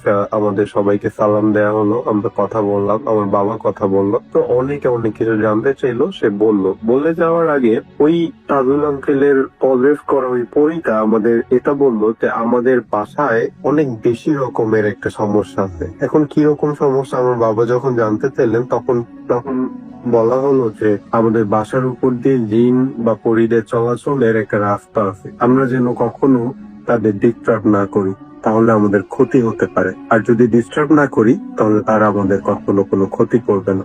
তো আমাদের বাসায় এরকম এই ঘটনাটা বলার পরে আমরা মোটামুটি একটু ভয় পেয়ে যাই। তারপরে একটা সার্টেন টাইম পরে তাজুল আঙ্কেল চলে যায়। আমরা আমাদের বাসায় প্রত্যেক দিন, মানে এরপর থেকে আমরা যখন জানতে পারলাম, আমরা সবাই খেয়াল করা শুরু করলাম। 2008 সালে আমরা আমাদের বাসায় উঠার 6 মাস হয়েছে, তখনও আমরা টের পাই নাই। বাট যখন আমরা এটা জানতে পারলাম, তখন আমরা কিউরিয়াসিটি বশত রাত জাগতে শুরু করলাম। তো রাত জাগার পরে দেখা যাচ্ছে যে 2টা-2:30টার দিকে বাসার ছাদে soup soup soup soup soup soup মানে নুপুরের শব্দ। কখনো হয় না এরকম যে লোহার রড মাটিতে রেখে একজন হাত দিয়ে ধরে টেনে টেনে নিয়ে যাচ্ছে, মানে একটা গড় গড় গড় গড় গড় গড় একটা সাউন্ড হচ্ছে লোহার। এরকম অদ্ভুত রকমের শব্দ সাউন্ড আমরা শুনতেই থাকি। তো এই ব্যাপারগুলো আমাদের কাছে নর্মাল হয়ে যায়। আমরা এখন পর্যন্ত এরকম শব্দ সাউন্ড সব প্রত্যক্ষ করতে থাকি, আমি শুনতে পারি। তো এইগুলো কোনো সমস্যা হয় না। একদিনের ঘটনা যেটা শেয়ার করার জন্য আজকে রেকর্ডিং পাঠানো, সেটা খুবই রিসেন্ট একটা ঘটনা এন্ড খুবই অদ্ভুত ছিল আমার সাথে। আমি এটার কোনো ব্যাখ্যা আসলে পাইনি। সেটা হচ্ছে, আমি একদিন রাতে মুভি দেখে ঘুমালাম। আমার মনে আছে খুব জনপ্রিয় একটি মুভি আমাদের সার্ভারে আসে, আমি দেখার পরে ঘুমালাম, স্পষ্ট মনে আছে। ঘুমানোর পরে আমি ফিল করতে থাকলাম যে আমার কাঁধে প্রচন্ড ব্যথা হচ্ছে। তো সম্ভবত এই ব্যথার জন্য আমি ঘুম ভেঙে গেল আমার। ঘুম ভেঙে যাওয়ার পর আমি আবছা আলোতে তাকালাম, দেখলাম যে তারা দেখা যাচ্ছে, তারা, আকাশের তারা। তারপরে আকাশও দেখা যাচ্ছে। আমি না বুঝতে পারছি না যে কি হচ্ছে। তারপরে আমি হঠাৎ করে মানে একটু টুকটুক কতলালাম। তো কতলানোর পরে একটু স্পষ্ট ভাবে কনসিয়াসলি তাকানোর চেষ্টা করলাম। চিল তারা এবং আকাশ দেখা যাচ্ছে। দেন রাতেল ভাই, I don't know why and how আমি আবিষ্কার করলাম আমি ছাদের মধ্যে শুয়েছিলাম এন্ড আমার মাথার নিচে একটা ইট দেয়া ছিল এন্ড দ্যাট ইজ ওয়াই আমার কাঁধ এবং ঘাড় প্রচন্ড রকমের ব্যথা করতেছে। তাছাড়া বলে রাখা ভালো আমার কোনো স্লিপ ওয়াকের কোনো অভ্যাস বা কিছু ছিল না। এন্ড তারপরে আমি উঠলাম, আমার হাতে সবসময় ঘড়ি থাকতো, একটা ডিজিটাল ওয়াচ। তো আমি ঘড়িতে তাকালাম, দেখলাম 3:30টার মতো বাজ। আমি প্রচন্ড রকমের ভয় পেয়ে গেলাম। আমি দৌড়ে ছাদ থেকে নিচে নামলাম। নিচে নেমে আমি ভাবলাম যদি আমি ঘুমের মধ্যে চলে এসে থাকি দরজাটা খোলা থাকবে, বাট দরজাটা ভেতর থেকে লক ছিল রাসেল ভাই। এটার ব্যাখ্যা আমি আজ পর্যন্ত পাইনি। এটা হচ্ছে আমার সাথে ঘটে যাওয়া 3-4 মাস আগের ঘটনা।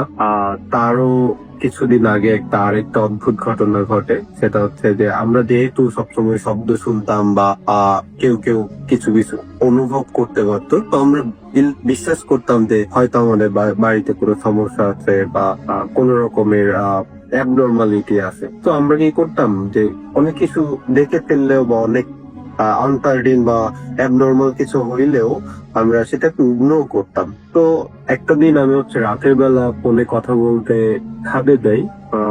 অলমোস্ট 1টা-1:30 এরকম বাজে। আমি ফোনে কথা বলতে যাই। তো ছাদে যাওয়ার পরে আমি কথা বলার 5 মিনিট পর দেখতে পেলাম কোনো বাতাস নাই, কিছু নাই। আমাদের ছাদের যে এক্সট্রা রড গুলা বা মানে উপরে আরেক তলা বাড়ানোর জন্য যে কিছু রড থাকে যেগুলো ইউজ করা হয় পরে যখন বাড়ি বানানো হবে, আরো বড় করা হবে, তো উপরের রড গুলা টং টং টং টং করে কাঁপতে থাকে, টং টং টং টং করে কাঁপতে থাকেন, অনেক বেশি পরিমাণে কাঁপতে থাকে, যেটাকে স্বাভাবিক কাঁপুনি মনে হবে না, যে বাতাসের জন্য হাসান ভাই বিশ্বাস করবেন না, আমার ভেতরটা পুরো নড়ে উঠে। আমি ভয়ে কিছু করতে পারি না, যে ফোনের ওই পাশে আমি ফোনের মধ্যে এমন একটা ভাব করতে থাকি, ফোনে কথা বলতে থাকি যে আর 5 মিনিট পরেই চলে যাব। তো যখনই আমি বললাম যে আর 5 মিনিট পরে চলে যাব, শব্দ বা বাতাসে রড গুলা নড়া বন্ধ হয়ে গেল। আমি কথা বলতে থাকলাম। আমি যেহেতু বুঝতে পারলাম যে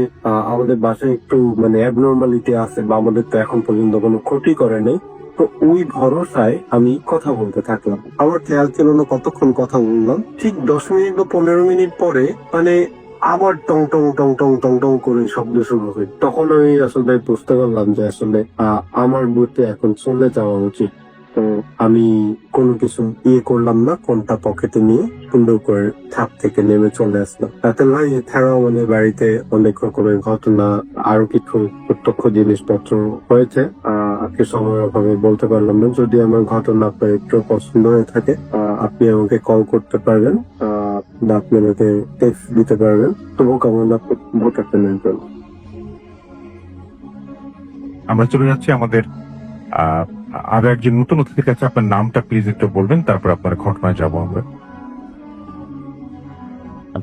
রাতুল ভাই, আমি এরশাদ, উত্তরা থেকে। জি। আমি আমার ঘটনায় চলে যাচ্ছি সরাসরি। রাসেল ভাই, আমরা যারা মানে হিউম্যান বিং, আমাদের তো অনেক প্যারানর্মাল ঘটনা আমাদের লাইফে হমেশা ঘটে, যেগুলো আমরা বলি। কিন্তু আমরা কেউ হয়তো দেখা যায় যে কুকুর পালি বা বেড়া পালি, এদের লাইফেও কিন্তু প্যারানর্মাল ঘটনা মাঝে মধ্যে ঘটে। আমি যেটা নোটিস করি না। এটা আমার বাসার একটা বিড়াল নিয়ে ঘটনাটা আমি বলতে যাচ্ছি এলিফ্যান্টদের জন্য। বিড়ালটার ওর নাম ছিল জিনি। তো ওকে আমি নিয়ে আসলাম রোড থেকে। ও লাইক তখন হয়তো 1 মাস বয়স হবে ওর। একটু গাড়ির নিচে পড়তে যাচ্ছিল, তো তখন ওকে সেভ করে নিয়ে আসি। তো আমার বাসায় সাধারণত আমরা মানুষ খুব কম, আমি, আমার মা, বড় ভাইয়া, ভাবি, 4 জনই। তো তারপর এরা কেউ বিড়াল পছন্দ করতে, যাই হোক আস্তে ধীরে এটা আস্তে আস্তে আস্তে আস্তে সবার মনোযোগ আকর্ষণ করে, কারণ ওর বিহেভিয়ারের জন্য। ও খুবই সফিস্টিকেটেড ছিল। সে তার টয়লেট হলে সে বাইরে গিয়ে করতো, এবং করতে করতে প্রায় 5-6 মাস হয়ে গেল। একবার আমার ছোট ভাই আমার বাসায় আসলো, ওর সাথে ওর বাচ্চা, ওয়াইফ আসছে, ওর বাচ্চাটা আসছে 3 বছর বয়স। সে হচ্ছে এক্সাইটেড বিড়ালটা দেখে, এবং সে বিড়ালটা ছাড়া ঘুমাবে না। বেসিক্যালি জেনে ঘুমাতো আমাদের কিচেন রুমের স্টোরে। ওর জন্য একটা টুকরির মধ্যে বিছানা করা ছিল, সে তার সময় হলে ওখানে গিয়ে ঘুমায় পড়তো। এবং সকালবেলা যার মতো ওকে ফিডার দুধ খাওয়ানো হতো নর্মালি। তার মধ্যে কিছু স্পেশাল ব্যাপার ছিল, যেমন মাছটার মধ্যে যদি মাছ দিতাম খেতে, ওটাকে চটকায় সুন্দর করে লবণ টবণ দিয়ে দিতে হতো আর কি। এছাড়া সে খেত না, দুধটা ফিডারে দিলে খেত এরকম। তো হি ওয়াজ সো কিউট। তো যেদিন আমার ছোট ভাইয়ের মেয়ের নাম আইজা, ও আসার পরে ও ঘুমাবে না জেনিকে ছাড়া, তারপর কি করলাম, জেনিকে বারান্দায় রেখে আসলাম। তো আমার ছোট ভাই ওয়াইফ বললো যে ও জেনি চলে গেছে, তো বাসা নেই। Then she went for slip. তো সকালবেলা সাধারণত জেনিকে দুধ দিতাম। তো আমি বারান্দায় গিয়ে অ্যাজ ইউজুয়াল সকালবেলা ঘুম থেকে উঠে ওর জন্য একটু দুধ গরম করে নিই, হালকা গরম করে নিই। বারান্দায় গেলাম, কিন্তু গিয়ে দেখি যে জেনি নেই, বারান্দা নেই। ওর টুকরিটা উঠে দেখলাম তার মধ্যে অল্প কিছু জাস্ট গায়ে পশম আর বা ওর মনে হয় কানের অল্প একটু জাস্ট পরে, কোন ব্লাড নেই, কিচ্ছু নেই ওখানে। I was so shocked. আমি প্রথম ভাবছিলাম চাক্কাটা থেকে হয়তো পড়ে গেছে, কিন্তু যখন দেখলাম যে না, কিছু কিছু জিনিস পড়েছে, তখন বুঝলাম যে that was an accident, but কিছু একটা হয়েছে। তো আমি এটা বের করার জন্য আমি ওদিনকে সারাদিন ঘুরে আমাদের উত্তরের আশেপাশ থেকে একটা বিড়াল, একটু বড় সাইজের, ওটা আমি ম্যানেজ করলাম। এবং ওদিনকে রাত্রে ঠিক জেনিকে যেভাবে রেখেছিলাম ওভাবে ওকে রাখলাম। তো আমি বাচ্চাদের খেলার জন্য যে ছোট মশারি, তার মধ্যে কোনোভাবে ওটাকে ঢেকে ঢেকে আমি বারান্দায় এক কর্নারে জেনিকে রেখে দিয়েছি। জেনি না, যে নতুন যে বিড়ালটা নিয়ে আসছে ওটাকে রাখলাম, আর আরেক কর্নারে আমি ওটার মধ্যে ঢুকে এয়ার গান নিয়ে বসেছিলাম যে দেখি কি হয়। তো বসতে বসতে অনেক রাত হয়ে গেছে, লাইক 2 o'clock, তো আমার মোর দেন 2 o'clock, 2:45, 3টার মতো হয়ে গেছে। তো আমার একটু ঝুমনিও লাগছিল। তো হঠাৎ করে এই যে বিড়ালটা নিয়ে আসছিলাম ও ডাকতে শুরু করছে। তখন আমি একটু ভালো করে তাকলাম, দেখি যে আমাদের উত্তরের ওদিকে বিল্ডিং গুলো সাধারণত 6 তলা 7 তলা এরকম হয়, আর আমি এখানে থাকি ওখানে বিল্ডিং গুলো কিন্তু ব্যাক টু ব্যাক, একটা বিল্ডিং এর পিছন দিক আর একটা আমাদের বিল্ডিং এর পিছন দিক, ওর মধ্যে গ্যাপটা খুব কম। তখন দেখতে পেলাম যে একটা পাখি ইজ লাইক, আমরা তো চিল সবসময় দেখি, কিন্তু চিলের চেয়ে অনেক বড়, এবং এটা ঠোঁটটা ছিল আরো বড়। এবং ওটা কিভাবে গিরের ফাঁক থেকে আসলো উইদাউট এনি সাউন্ড, যে সাউন্ড আমার কানে আসেনি। তো দেখলাম ওটা বিড়ালটার মানে প্রায় উপরে। তখন আমি করছি ওই এটা দিয়ে আমি ওকে শুট করলাম, এর কানের মধ্যে গুলি ভাগা ছিল, শুট করলাম। কিন্তু সে পড়ে গেল একবার, পড়ে গিয়ে সে উল্টা আমার দিকে মানে আসতে শুরু করছে, সে লাফায় আমার দিকে আসতে শুরু করছে। তখন আমি ঘরের মধ্যে ঢুকে স্লাইডিংটা বন্ধ করি। স্লাইডিং বন্ধ করে দেওয়ার পরে তার যে অবস্থা আমি দেখলাম, তার ঠোঁটটা ছিল অনেক বড়, এবং এই পাখি আমার জীবনে আমি কখনো দেখিনি, নট এভেন ইন ইমেজ অর কোথাও তার কোনো পিকচার, কোনো এই ধরনের পাখি আমি দেখিনি। তো স্লাইডিং ডোরের গ্লাস মধ্যে সে ঠোকরাতে শুরু করছে। ইট ওয়াজ লাইক রেডিকিউলাস অনেক। তো আমি তাকে বিভিন্ন ভয় দেখায়, সে যাচ্ছি না। তারপর কি করলাম, বার্নিশ করে ওটার স্পিড ছিল বাসায়, ওই স্পিড আমার একটা গেঞ্জির মধ্যে ঢেলে ওটার মধ্যে আঙ্গুল ধরে যে ওটার সামনে দিলাম গ্লাসের এই পাশে, তখন এটা আস্তে করে বেরিয়ে গেল। তারপরে দেখলাম যে চলে যাওয়ার পর আমি আর কিছুক্ষণ ওয়েট করলাম যে তারপর ফিরে আসি কিনা, দেখলাম যে না, আর ফিরে আসেনি। পরের দিন ওই বেলটাকে ছেড়ে দিলাম বাইরে। ভাই, থ্যাংক ইউ সো মাচ। আমরা চলে যাই আমাদের পরবর্তী অতিথির কাছে। আপনার নামটা প্লিজ একটু বলবেন, তারপর আপনি কোথা থেকে এসছেন সেটা একটু শুনবো, তারপর আপনার ঘটনায় চলে যাব। ধন্যবাদ রাসেল ভাই। আমি শাওন, আজিমপুর থেকে এসেছি। জি। আমি আজিমপুর আমি এখন থাকি, কিন্তু আমার গ্রামের বাড়ি মাগুরাতে। আমার ঘটনাটা বা আমার কাহিনীগুলা ওইখানে ঘটছে। ভূতের সাথে আমি অনেকদিন ধরেই আসলে আমার নিজের যোগাযোগ আছে, আমি নিয়মিত গল্পগুলো শুনি।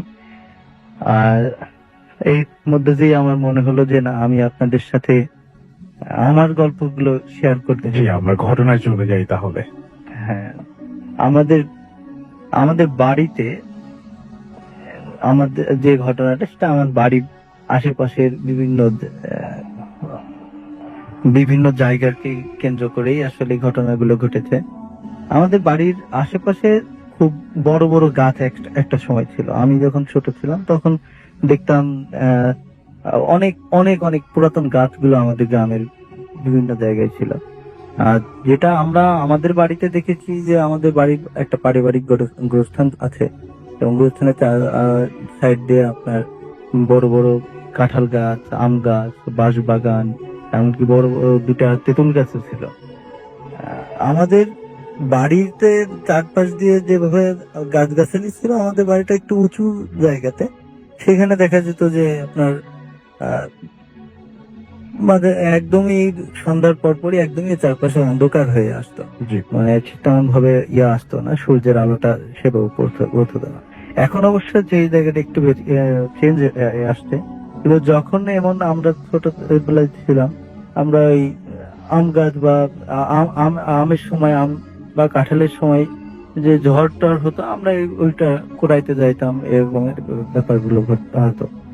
এখন যে বিষয়গুলো আসলে আমরা ফেস করতে থাকলাম একটা সময়, যে মাঝে মাঝে দেখতাম যে আমাদের ওই আম কুড়াইতে গেলে ঝড় হচ্ছে, আম প্রচুর পরিমাণে আম পড়তে, আমরা বুঝতে পারছি যে শব্দ হচ্ছে, আমরা দিয়ে দেখি যে আম নাই। ঘটনাটা কি, মানে এমন ভাবে কিছু কিছু ইয়াটা চলতে থাকে। আমরা তো এগুলো মনে করছি কেউ আশেপাশ থেকে এসে এগুলো কুড়াই নিয়ে যাচ্ছে।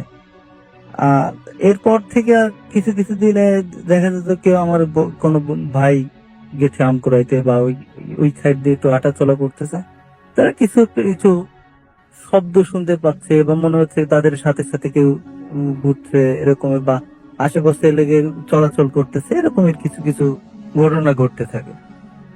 কিন্তু এগুলোকে অত বেশি বড় প্রায়োরিটি না দিলে পারো, তারপরে কিছু কথা আমাদের নিজেদের ভিতরই একটা অসুবিধা, মানে ছোট ছিলাম তো, মনে হচ্ছিল যে কেন একটা ঝামেলা হচ্ছে কি না, একটা সময় দেখা যেত যে আমার আব্বু বা আমার চাচারা যদি এরকম বড় বড় মাছ একটা সময় কিনে নিয়ে আসতো রাতের বেলায়, ওই দিন রাতেই প্রতিটা বাড়ি বা আমাদের ঘরেগুলোতে দেখতাম যে টিনের চালে আপনার ইট পড়তেছে, বা অন্য কিছু এসে লেগে খুব শব্দ করতেছে, এরকম কিছু কিছু ঘটনা আস্তে আস্তে ঘটতে থাকে। এরকমের আমি যেমন একদিন ঘুমিয়ে আছি, হঠাৎ করে রাতের বেলায় আপনার ঘুম ভেঙে গেছে। আমাদের তখন ঘরগুলো আপনার বেড়ার ঘর ছিল, ফাঁকা জায়গাতে। এই জায়গাটাই আপনার দেখা যেত যে আমি হঠাৎ করে একদিন ঘুম ভেঙে উঠছি, আমার এই ফাঁকা জায়গাতে আমি হঠাৎ করে চোখ গিয়েছে, যাওয়ার পর দেখি যে কেউ একজন এসে তখন আনুমানিক রাত 3টা বাজবে এমন একটা সময়, জি, আমাদের হঠাৎ করে দেখি যে কেউ একজন এসে আমার সামনে বেশ দাঁড়ালো, পিঠ মোড়া দিয়ে, পিঠের দিক থেকে দেখছি, সাদা ড্রেস পরা। হঠাৎ করে সে চুলটা ছেড়ে দিল, এবং চুলটা একদম আস্তে করে পা দিয়ে বেয়ে মাটির সাথে লেগে গেছে। আমি ছোট থাকার কারণে খুবই দিত, মানে ভয় পেয়ে গেছি, সাথে সাথে আপনার ঘুমিয়ে পড়ছি। এটা ছিল আমার সাথে ঘটনা। পরবর্তী দিনে এটা মূলত আমরা ওই ওই বছরটাই যেটা ফেস করছি, যে এই বর্ষার সময়তেই বেশি এটা দেখা যেত, যে হঠাৎ করেই আমার বড় ভাই আপনার আম কুড়াইতে গেছে বৃষ্টির ঝড়ের সময়। এখন দেখে যে সব জায়গায় গাছ গাছালি অনেক নড়াচড়া করতেছে, কিন্তু পাশে যে বাঁশ বাগানটা আছে, এই বাঁশ বাগানের কোনো বাঁশই নড়তেছে না, কিন্তু বাঁশের কয়েকটা বাঁশ হেলে একদম মাটির সাথে লেগে আছে। একটু অস্বাভাবিক মনে হওয়ার কারণে ভাই একটু একটু ঘাবড়ে গেছে যে কি কাহিনী, কি এরকম। হঠাৎ করে তাকিয়ে দেখে যে না, কিছু একটা মনে হচ্ছে, দেখতেছে তাড়াতাড়ি আপনার সে লেগে ওইখান থেকে বের হয়ে আসে, কিন্তু মানে স্পষ্ট ভাবে সে ওইখানে ওইটা বুঝতে পারে না যে আসলে কি দেখেছে। বাড়িতে এসে আমাদের চাচাদের কাছে সবার কাছে একটু আসলে ঘটনাটা বলে। এটা বলার সাথে সাথে আমরা নিজেরাও অনেক কিছু বলতে থাকি যে আমরা এরকম কিছু দেখতেছি, আমি এরকম দেখছি। আর একজন গুলো যে না, সে যখন হাঁটাহাঁটি করতেছে তার পাশে অনেক কিছু যে যাচ্ছে। এই ঘটনাটা তখন আমাদের বাড়িতে মোটামুটি একটা সবার ভিতরে একটা ভীত সন্তুষ্ট একটা অবস্থা তৈরি করে। এরপর পরে আমাদের চাচারা হুজুর ডেকে নিয়ে আসে। হুজুর ডেকে নিয়ে আসার পরে যেটা দেখা যায় যে হুজুররা কিছু ইয়ে করার পর আমাদের জানাই, যে আমাদের চাচাদেরকে বা আব্বুদেরকে জানাই যে আসলে এই আমাদের বাড়ির মাঝখান দিয়ে আপনার একটা জিনের যে রাস্তা, জিনের চলাচলের যে রাস্তাটা, এটা আমাদের বাড়ির পুরো মাঝখান দিয়ে যাওয়া আসা করতেছে। তো আমরা যদি এখন ওইটাকে একটু বাধা দেওয়ার চেষ্টা করি তাহলে আমাদের সমস্যা হতে পারে। তা এখন এটার এরকম কথা শুনে আমার এক চাচা একটু এক্সট্রোভার্ট টাইপের ছিল। উনি কাছে না, আমি এগুলো মানি না। আসলে আমাদের বাড়ির পাশেই যে তেঁতুল গাছ ছিল, তো উনি বলতেছে এইসব ঝোপঝাড়ের কারণে আমাদের আসলে এরকম ঝামেলা টামেলা হচ্ছে, কেটে ফেলি। তো উনি আসলে আমাদের পরের সপ্তাহে আমাদের বাড়িতে পাশের যে তেঁতুল গাছটা ছিল, তেঁতুল গাছটা কেটে ফেলে। এখন তেঁতুল গাছটা কেটে ফেলার পর থেকে আমাদের বাড়িতে আশেপাশ থেকে প্রতিদিনই আমাদের সন্ধ্যার পর থেকে যেটা দেখতাম যে কোন রকমেরই আপনার শব্দ আমরা ইয়ে করতে পারতাম না, মানে এক্সিকিউটেড করতে পারতাম না। যে আস্তে আস্তে আমাদের মনে হচ্ছে যে ধূপ করে একটা শব্দ আসতেছে, সাই সাই সাই সাই সাই সাই করে শব্দ আসতেছে, আবার থেমে যাচ্ছে, তো আবার একটা তিন তিন তিন তিন তিন তিন তিন শব্দ আসতেছে। তা আবার আমাদের আর কি এটা এমন ভাবেই আমাদের বিরক্ত করা শুরু করলো যে আসলে আমরা ছোট ছিলাম, আমাদের বড়রাও এটাকে আর কি বিরক্তিকর একটা পর্যায়ে নিয়ে চলে আসে।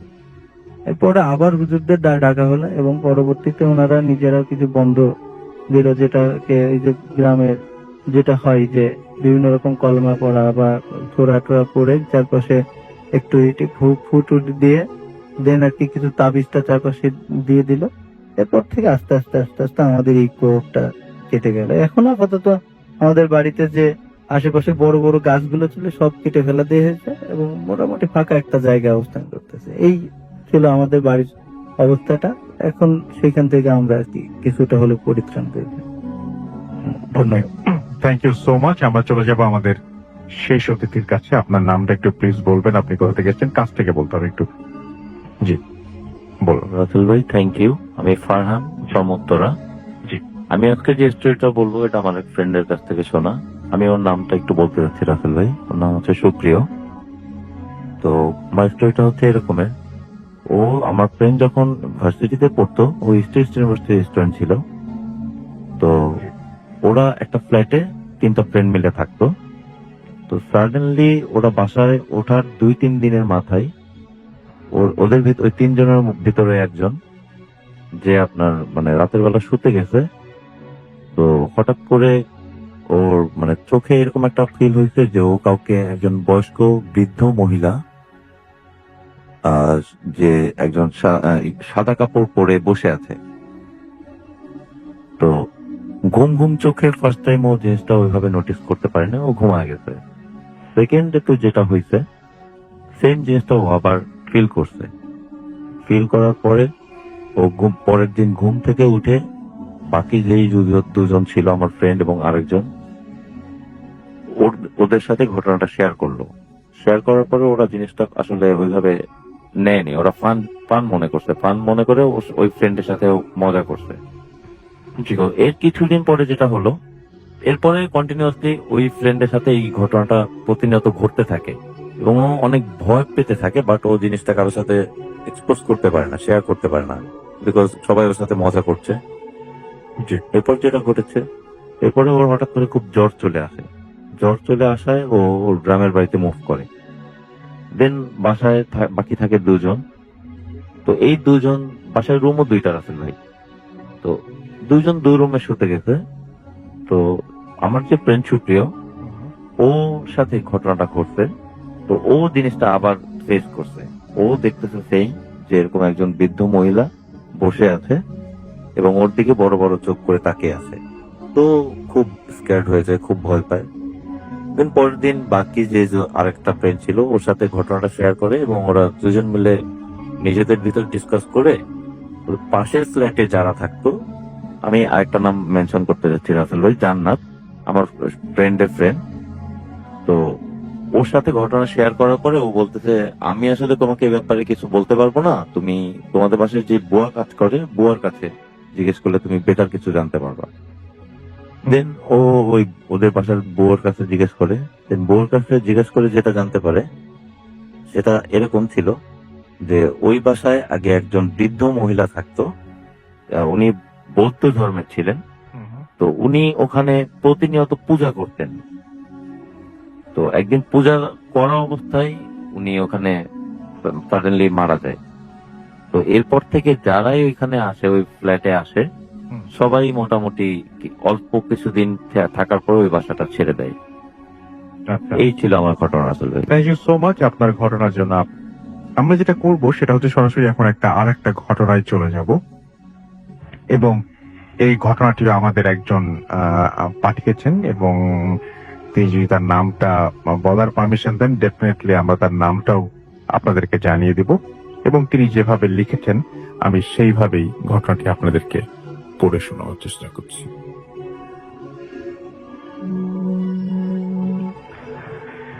আসসালামু আলাইকুম রাসেল ভাই, আমি নাজমুল হুদা ফ্রম কয়রা, খুলনা।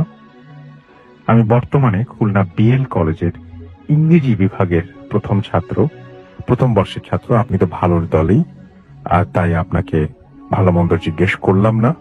আমি ভূত এফএমের একজন নিয়মিত লিসেনার। আজ আমি আপনাকে যে ঘটনাটি বলতে যাচ্ছি সেটি আমার পাশের বাসার আপার সাথে বাস্তব ঘটে যাওয়া একটি ঘটনা।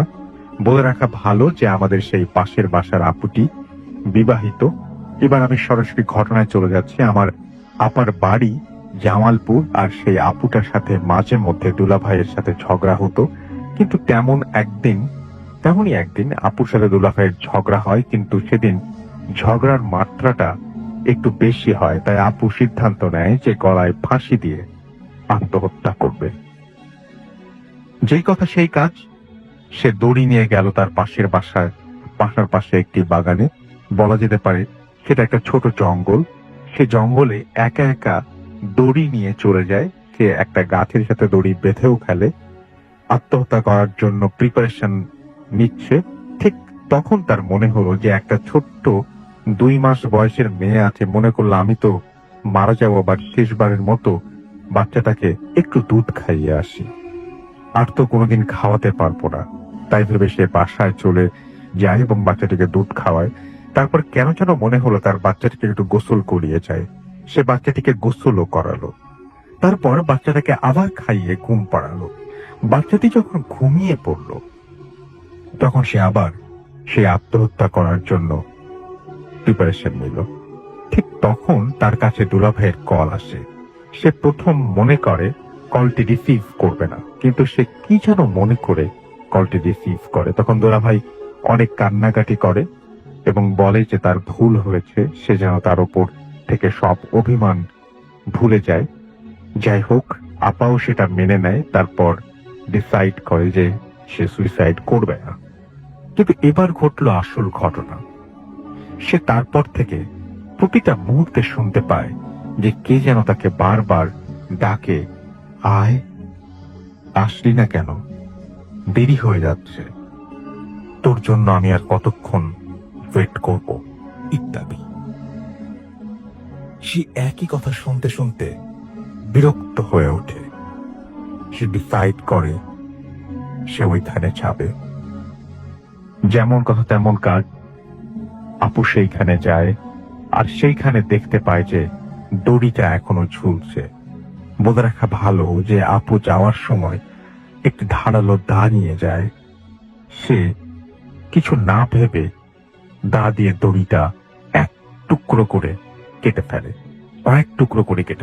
ঠিক তখনই সে দেখতে পেল যে দড়িগুলো সে কেটেছিল সেগুলোর প্রতিটি থেকে রক্ত বের হচ্ছে। তাই দেখে সে খুব ভয় পেয়ে যায়। সে ডিসাইড করলো যে সে দৌড় দেবে। সে দৌড় দিতে গিয়ে কিছুতে বেঁধে পড়ে যায়, আর সে দেখতে পায় দড়ির যে অংশটা রয়ে গেছে তা থেকে অনর্গল রক্ত পড়ছে আর কিসের একটা যেন চিৎকার শোনা যাচ্ছে। তাই শুনে সে সেন্সলেস হয়ে যায়। তারপর তার জ্ঞান ফিরে আসে, সে দেখে যে সে বাসায় শুয়ে আছে। যখন সে জানতে পারে তাকে অনেকক্ষণ ধরে খুঁজে পাওয়া যাচ্ছিল না, একটা সময় তাকে ওই জঙ্গলে খুঁজে পাওয়া যায়। তারপর তার কাছে বিষয়টা জানতে চাইলে সে তাদেরকে অন্য কিছু বলে বুঝিয়ে দেয়। তো এই ছিল আমার পাশের বাসার আপুর সাথে ঘটে যাওয়া একটা বাস্তব ঘটনা। ঘটনাটি ভালো লাগলে শেয়ার করবেন। সবাইকে আমার সালাম জানিয়ে শেষ করছি। তো এই ছিল ঘটনা, এবং আশা করছি যে এই ঘটনাটি আপনাদের ভালো লেগেছে। আমাদের আরো একজন অতিথি, তিনি তার আর একটা ঘটনা বাকি আছে, সেই ঘটনাটা আমি একটু আপনাদেরকে বলতে চাই, এবং সেই ঘটনাটি ছোট্ট করে বলবেন। আমাদের হাতের সময়ও খুব কম, আমরা ছোট্ট করে আপনার ঘটনাটি শুনে আসবো। যে বলুন।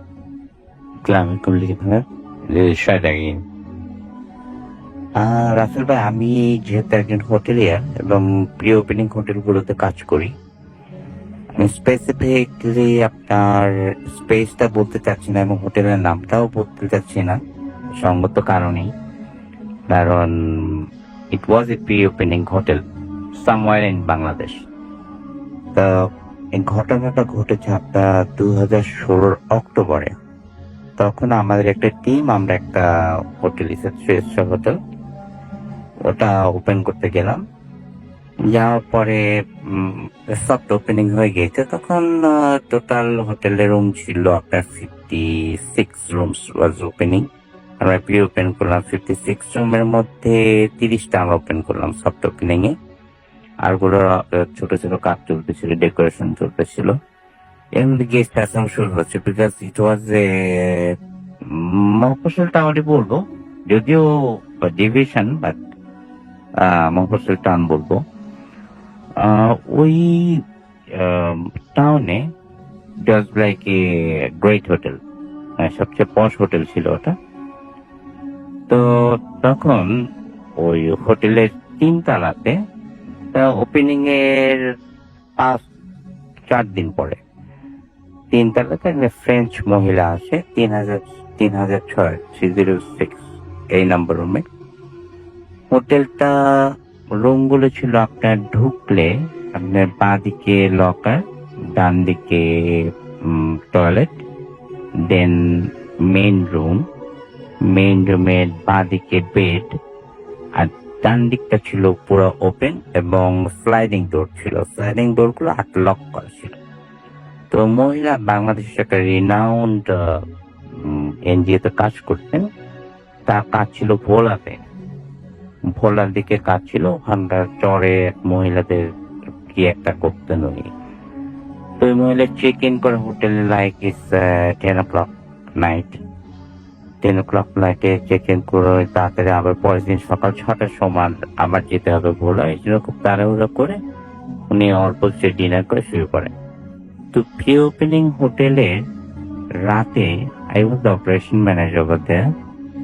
তো ওখানে আমরা করতাম কিছু সাজানো গোছানো গুলো, কোথায় কোনটা হবে, কিছু কিছু কাজ বাকি থাকে, ওগুলো আমরা মিড নাইটে করতাম।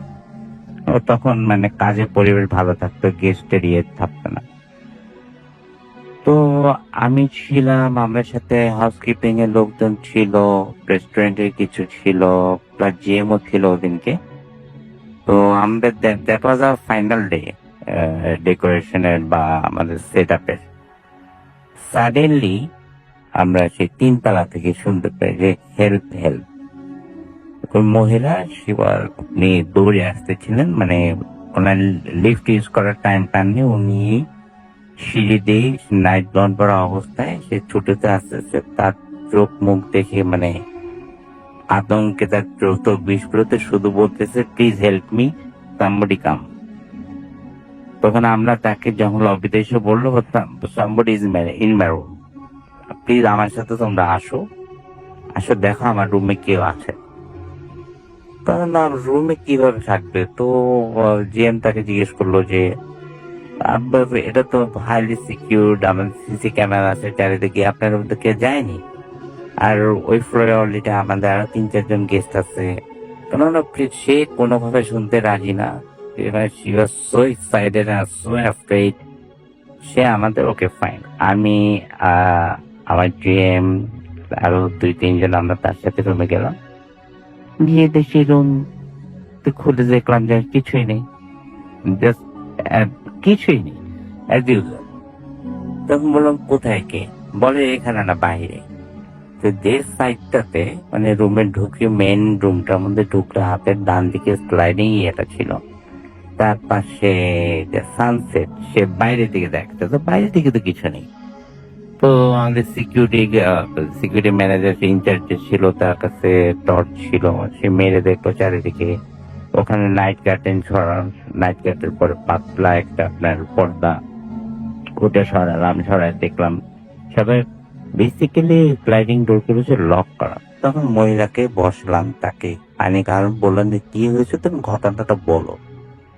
তখন সে বলতেছে আমি তো ডিপ স্লিপে ছিলাম, সাডেনলি শুনতেছি যে আমাকে somebody was knocking that sliding door। তো প্রথমে আমি শুনিনি, তারপর আরো জোরে জোরে নক করতেছে।